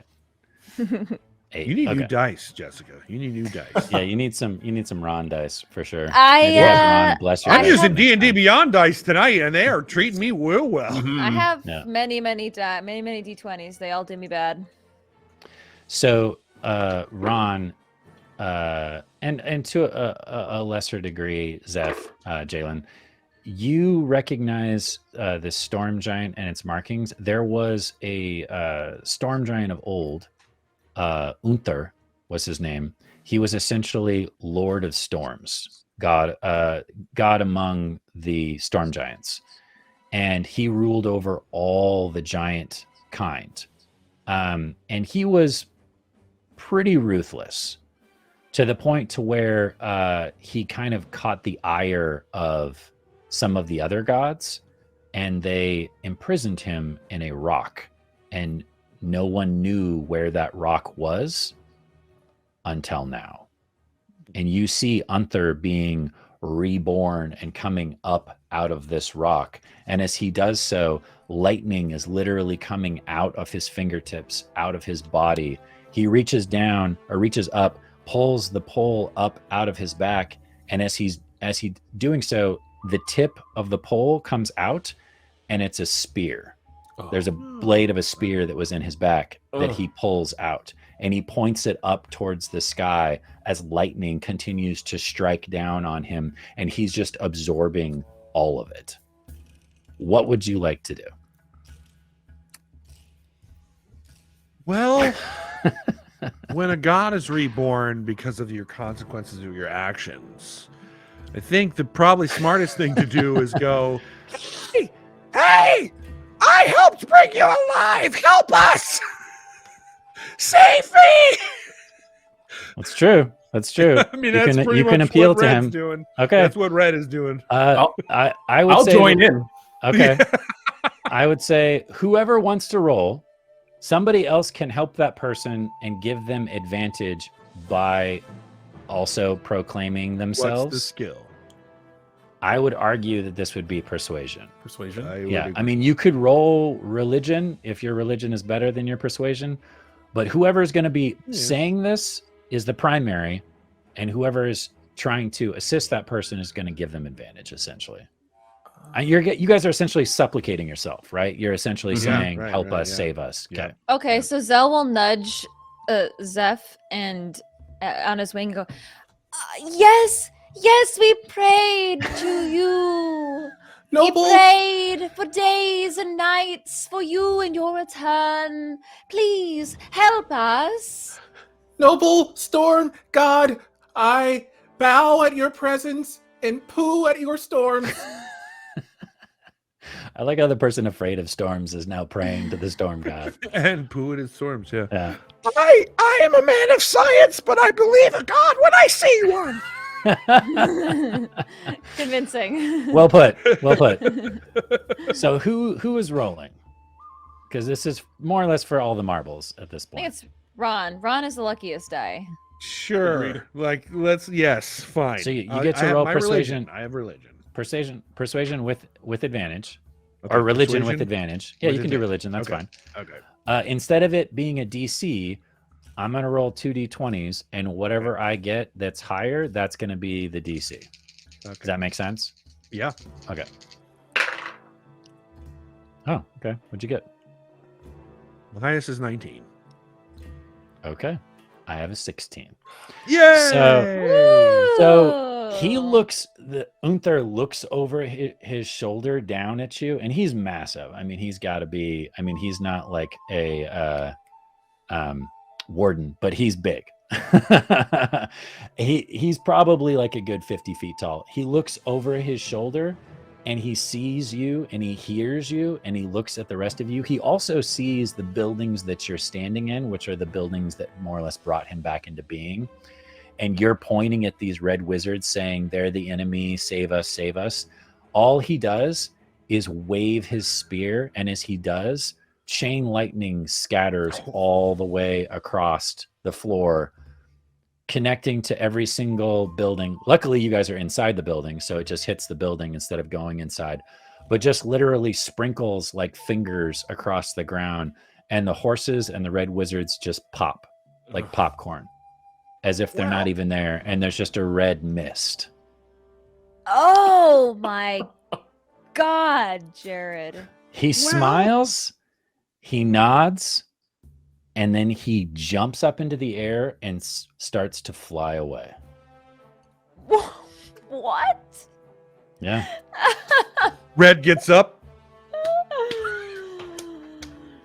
And that's It's all the work day's work. And that's where we will end this one shot. Congratulations. Also, I need medical crazy attention. I need lots of ending. medical attention. Yeah. Yes. Oh Yeah. my gosh. Stro comes Well over. done, Stro Jared. comes over Well and done. gives you some moss. Yeah. Oh my goodness. Well done. Well Yeah. done.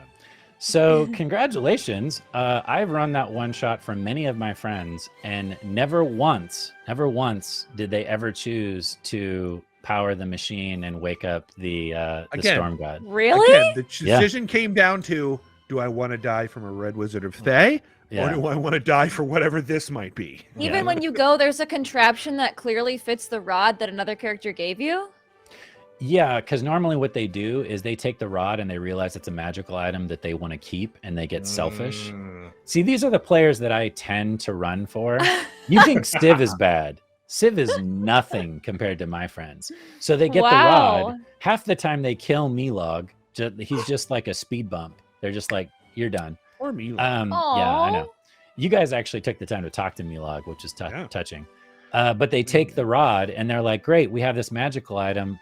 Let's peace out. You know, we got what we came for. And then that's when I have the Red Wizards attack. And the Red Wizards are supposed to be formidable. Like they're supposed to be TPK situation. Yeah, they're Red Wizards of Thay. That's how right. they work. So your two options are you either start the machine or you have to essentially work with what you have, which is the plant, the goblins, and yourself. If you don't work together, you're just going to get annihilated by the Red Wizards. Yeah. Normally, you have a little bit more time to prepare, but that's because I would run this over like 2 sessions usually, or one really long session. And you guys were just like crammed into what, 3.5 hours? And I'm so sad because when Stro pulled out the drums, I had my other magical tinkering. I was going to play 25 seconds of him playing the drums and give it to Milog, so he could always have a memory of the song that he loves so much. Yeah. I was rushing at points, but that was mainly because I mean, dude, look, don't beat yourself up at all. This was incredible. It was fun. It was Jared, this was amazing. So good. Yeah. You're such a great DM. I would just like to point out that this is one half of what will be coming in season 2, guys. Like, and that was all like he prepared it, but then just pulled it out and adapted it. Now imagine if there's 2 of us preparing for this. True. It's going to be very fun. I guarantee. Think of it as a precursor. Yeah. It's funny because there's things from this that I really want to sneak into season 2. So it's fun that it's almost like a trailer or like a teaser, you know? Yep. So yeah, I can't wait for season 2, you guys. It's going to be a blast. And Jalen, you were amazing. You were great. I love your little owl buddy. Yeah. It's so much fun. I want to see more of your character. He was so freaking cute. I love him. Yeah. Have you played Zeph before? No, my first time. Oh, really? Really? Mm-hmm. He seemed very so lived in. Yeah. Oh, thank you. Oh, so much fun. So much fun.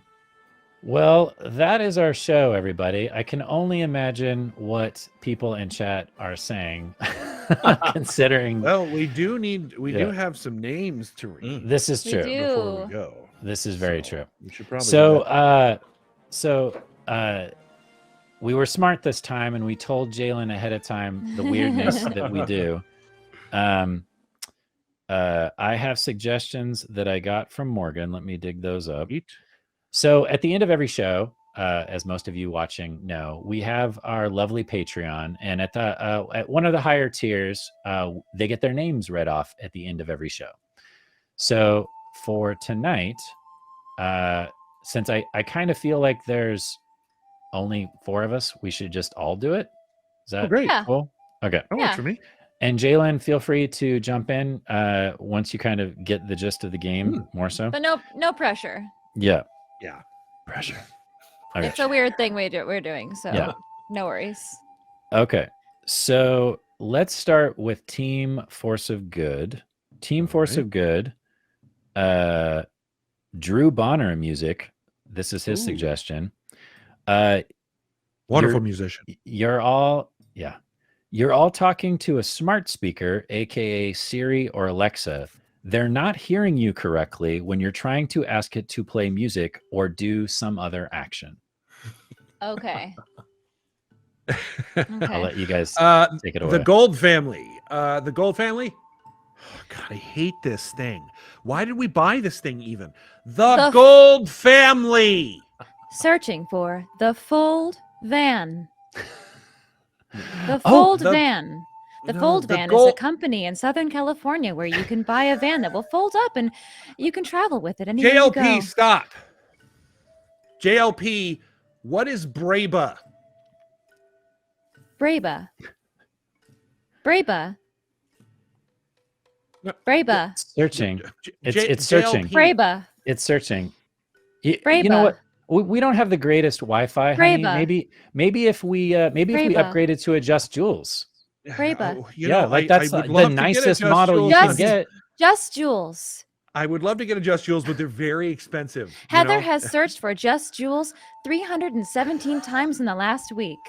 Oh, did you hear that? Are you? Wait. JLP, stop. JLP. I'm just saying JLP knows more about what Heather wants to buy than you do, Ron.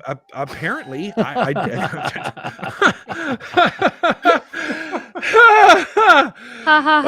yeah, just what I want to hear. Machine loves me, my fiance more than me. That's great. Now, great. I love you. That's just great. Can we listen to some Lesbian Wolf? Is that cool? You know what? That's a great. Yeah. You know, I will try the alternative name to JLP. Here we go. Okay. Hadrian X, play Lesbian Wolf. Playing Lesbian Wolf. Oh, it worked. Oh no, that's just animal sounds. Those are just two. How does it know the wolf is a lesbian? Okay, I'm not even gonna. Okay, this is maybe it's smarter than we think. Oh, you know what? I'll try the new ability. You know, you can say it like JLP stop. There's a new like if you whisper to it, whisper wounds realm, beaker par. I don't even think it heard me that time at all. Yeah, you gotta get closer to it. Whisper wounds realm, Fendaril. I like kitty scritches. Okay, what? You just triggered the ASMR setting. I know. I apparently. Meow. I am. Meow. Oh, wow. You know what? Your past decisions are starting to haunt us, Heather. Ron, I don't know about this. I don't control this thing. I know is it learns your voice and it knows what you want. So clearly, it assumes that you like kitty sounds. I apparently love kitty sounds. Honey, I'm very embarrassed. Honey, are you talking to the Siri? I'm talking to the JLP. Ask the Siri about my Hadrian X. I need it before bedtime. Oh. Yeah. Okay. I will. We should watch a couple episodes of Hadrian X. Yeah. Searching for Hadrian X. X marks the spot. There is an X in the middle of the Atlantic Ocean where many planes have crashed and never been found again. Is that a real fact? Yes, it is a real fact. The X is 700 miles long. Wow. That's incredible. JLP, could you Armando 89 us a bit on that last fact?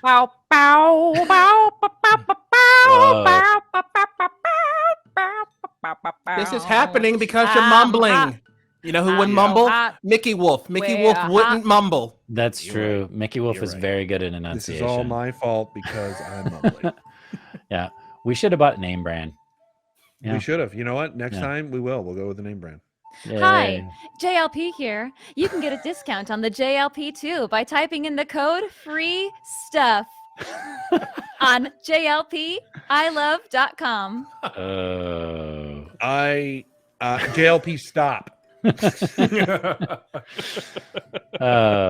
Yay! Well done. Okay. That was fun. Yeah, that went all over the place. That did. Insanity. I mean, as it does when you talk to these sometimes. It does go all over the place. They'll literally, in the middle of conversation, they'll be like, well, Will Bro Jr. is named by this individual. And then in the 50s, they went. So that's why I never want to have one of those speakers, because I'm just too afraid that I would, order 60, bags of rice or something on accident.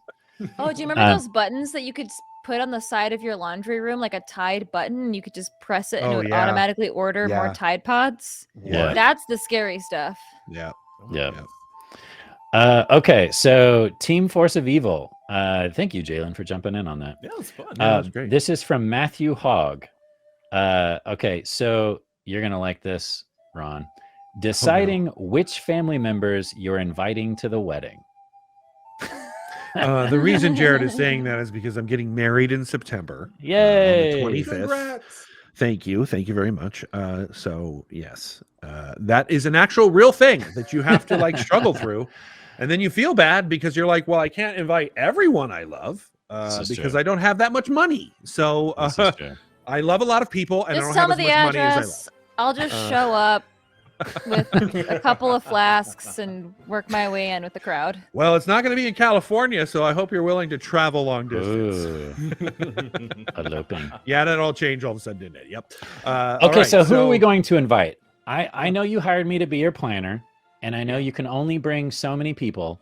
I need to know who's going to make the list and who's not going to make the list. Well, honey, I know we've talked about this a lot, and I know that Lincoln Break is the kind of person who's down to clown, but I just don't think it's smart that we invite them into another situation where they might get themselves in trouble. And I'm talking about the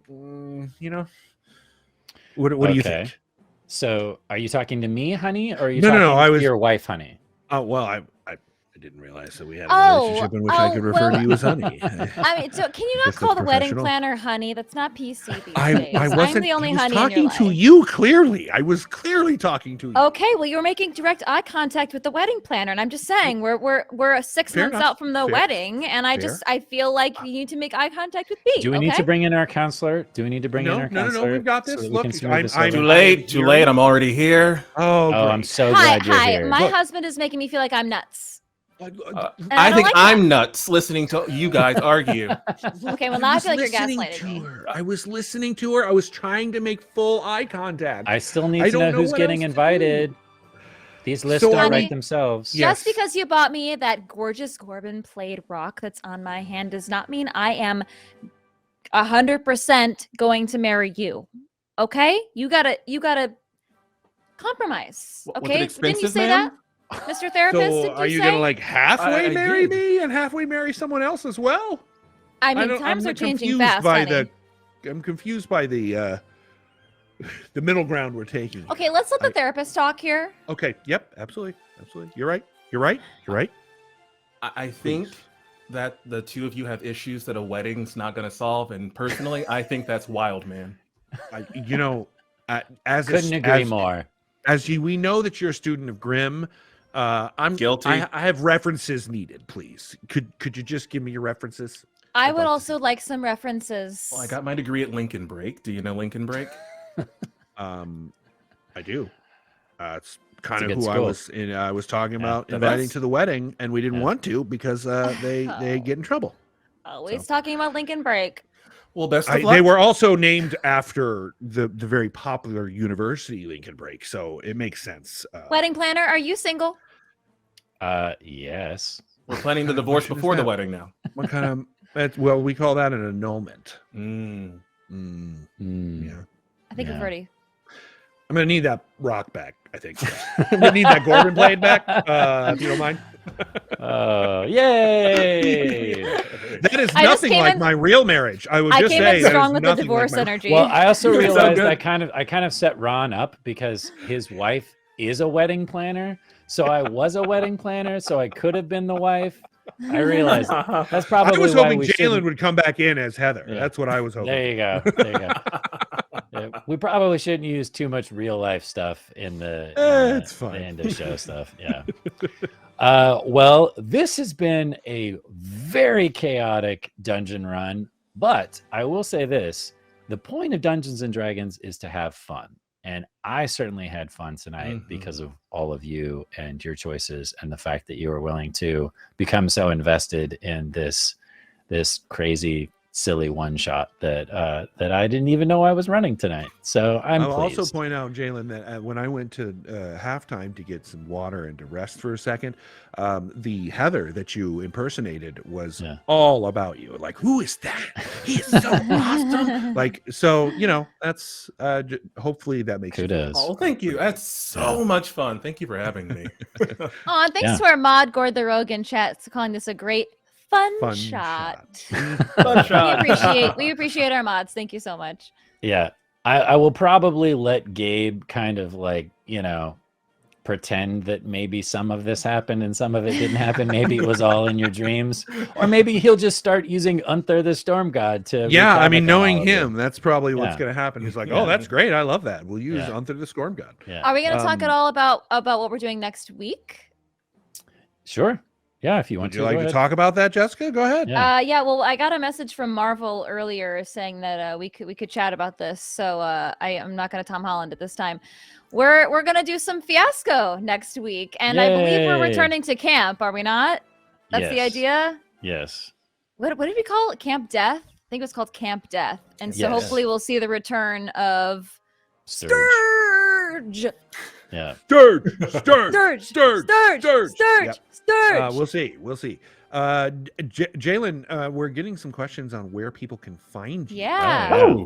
I'm on Instagram and Twitter as just Jalen K. Cassell, all one thing. And those two mainly. I'm going to find you. Hold on. I'm going to drop it in chat. Don't end the stream yet. I need to find him. Well, before we end the stream, I do want to let everyone know on Friday, this Friday at noon 30 PST, 3:30 EST on twitch.tv/D&D Beyond, you will be able to see me and a few of 7 other party members, and I will be DMing a one shot. So if you're interested in seeing some of the stuff that I'm doing, it is for suicide prevention charity known as Jasper's Game Week. It is near and dear to my heart. So please, if you have the time, come by, and if you have the money, please donate. Suicide is a rising issue in our day and age, and we need, it needs all the money we can get to our supported NGOs and so on and the like. So please check us out. Yeah, Morgan's doing right after I was going to get ready. Yeah, go ahead. Yeah, no, is his right after yours? I believe so. It's right after, and he is the only human, from my understanding, one human player amongst a couple of puppets that are playing D&D. So make sure you check that out as well. And Jessica, you have one coming next week too, right? Or yes, I am playing on Monday. Oh yeah, nice. Nice. And we always have the sister show to the Dungeon Run called The Cool Down. That's Mondays at noon Pacific, where we talk about the show. That'll be to be a really interesting conversation for this Monday, considering the show was not at all what anybody was expecting, including the people that played tonight and the DM. So tune in on Monday so we can chit chat about that and maybe see some more of Jalen if we can talk him into joining us. But this has been the Dungeon Run. Thank you so much for joining us. Thank you so much for tuning in tonight and sticking with us. We love you all, and we will see you again next week. Humankind. Be both. Be both.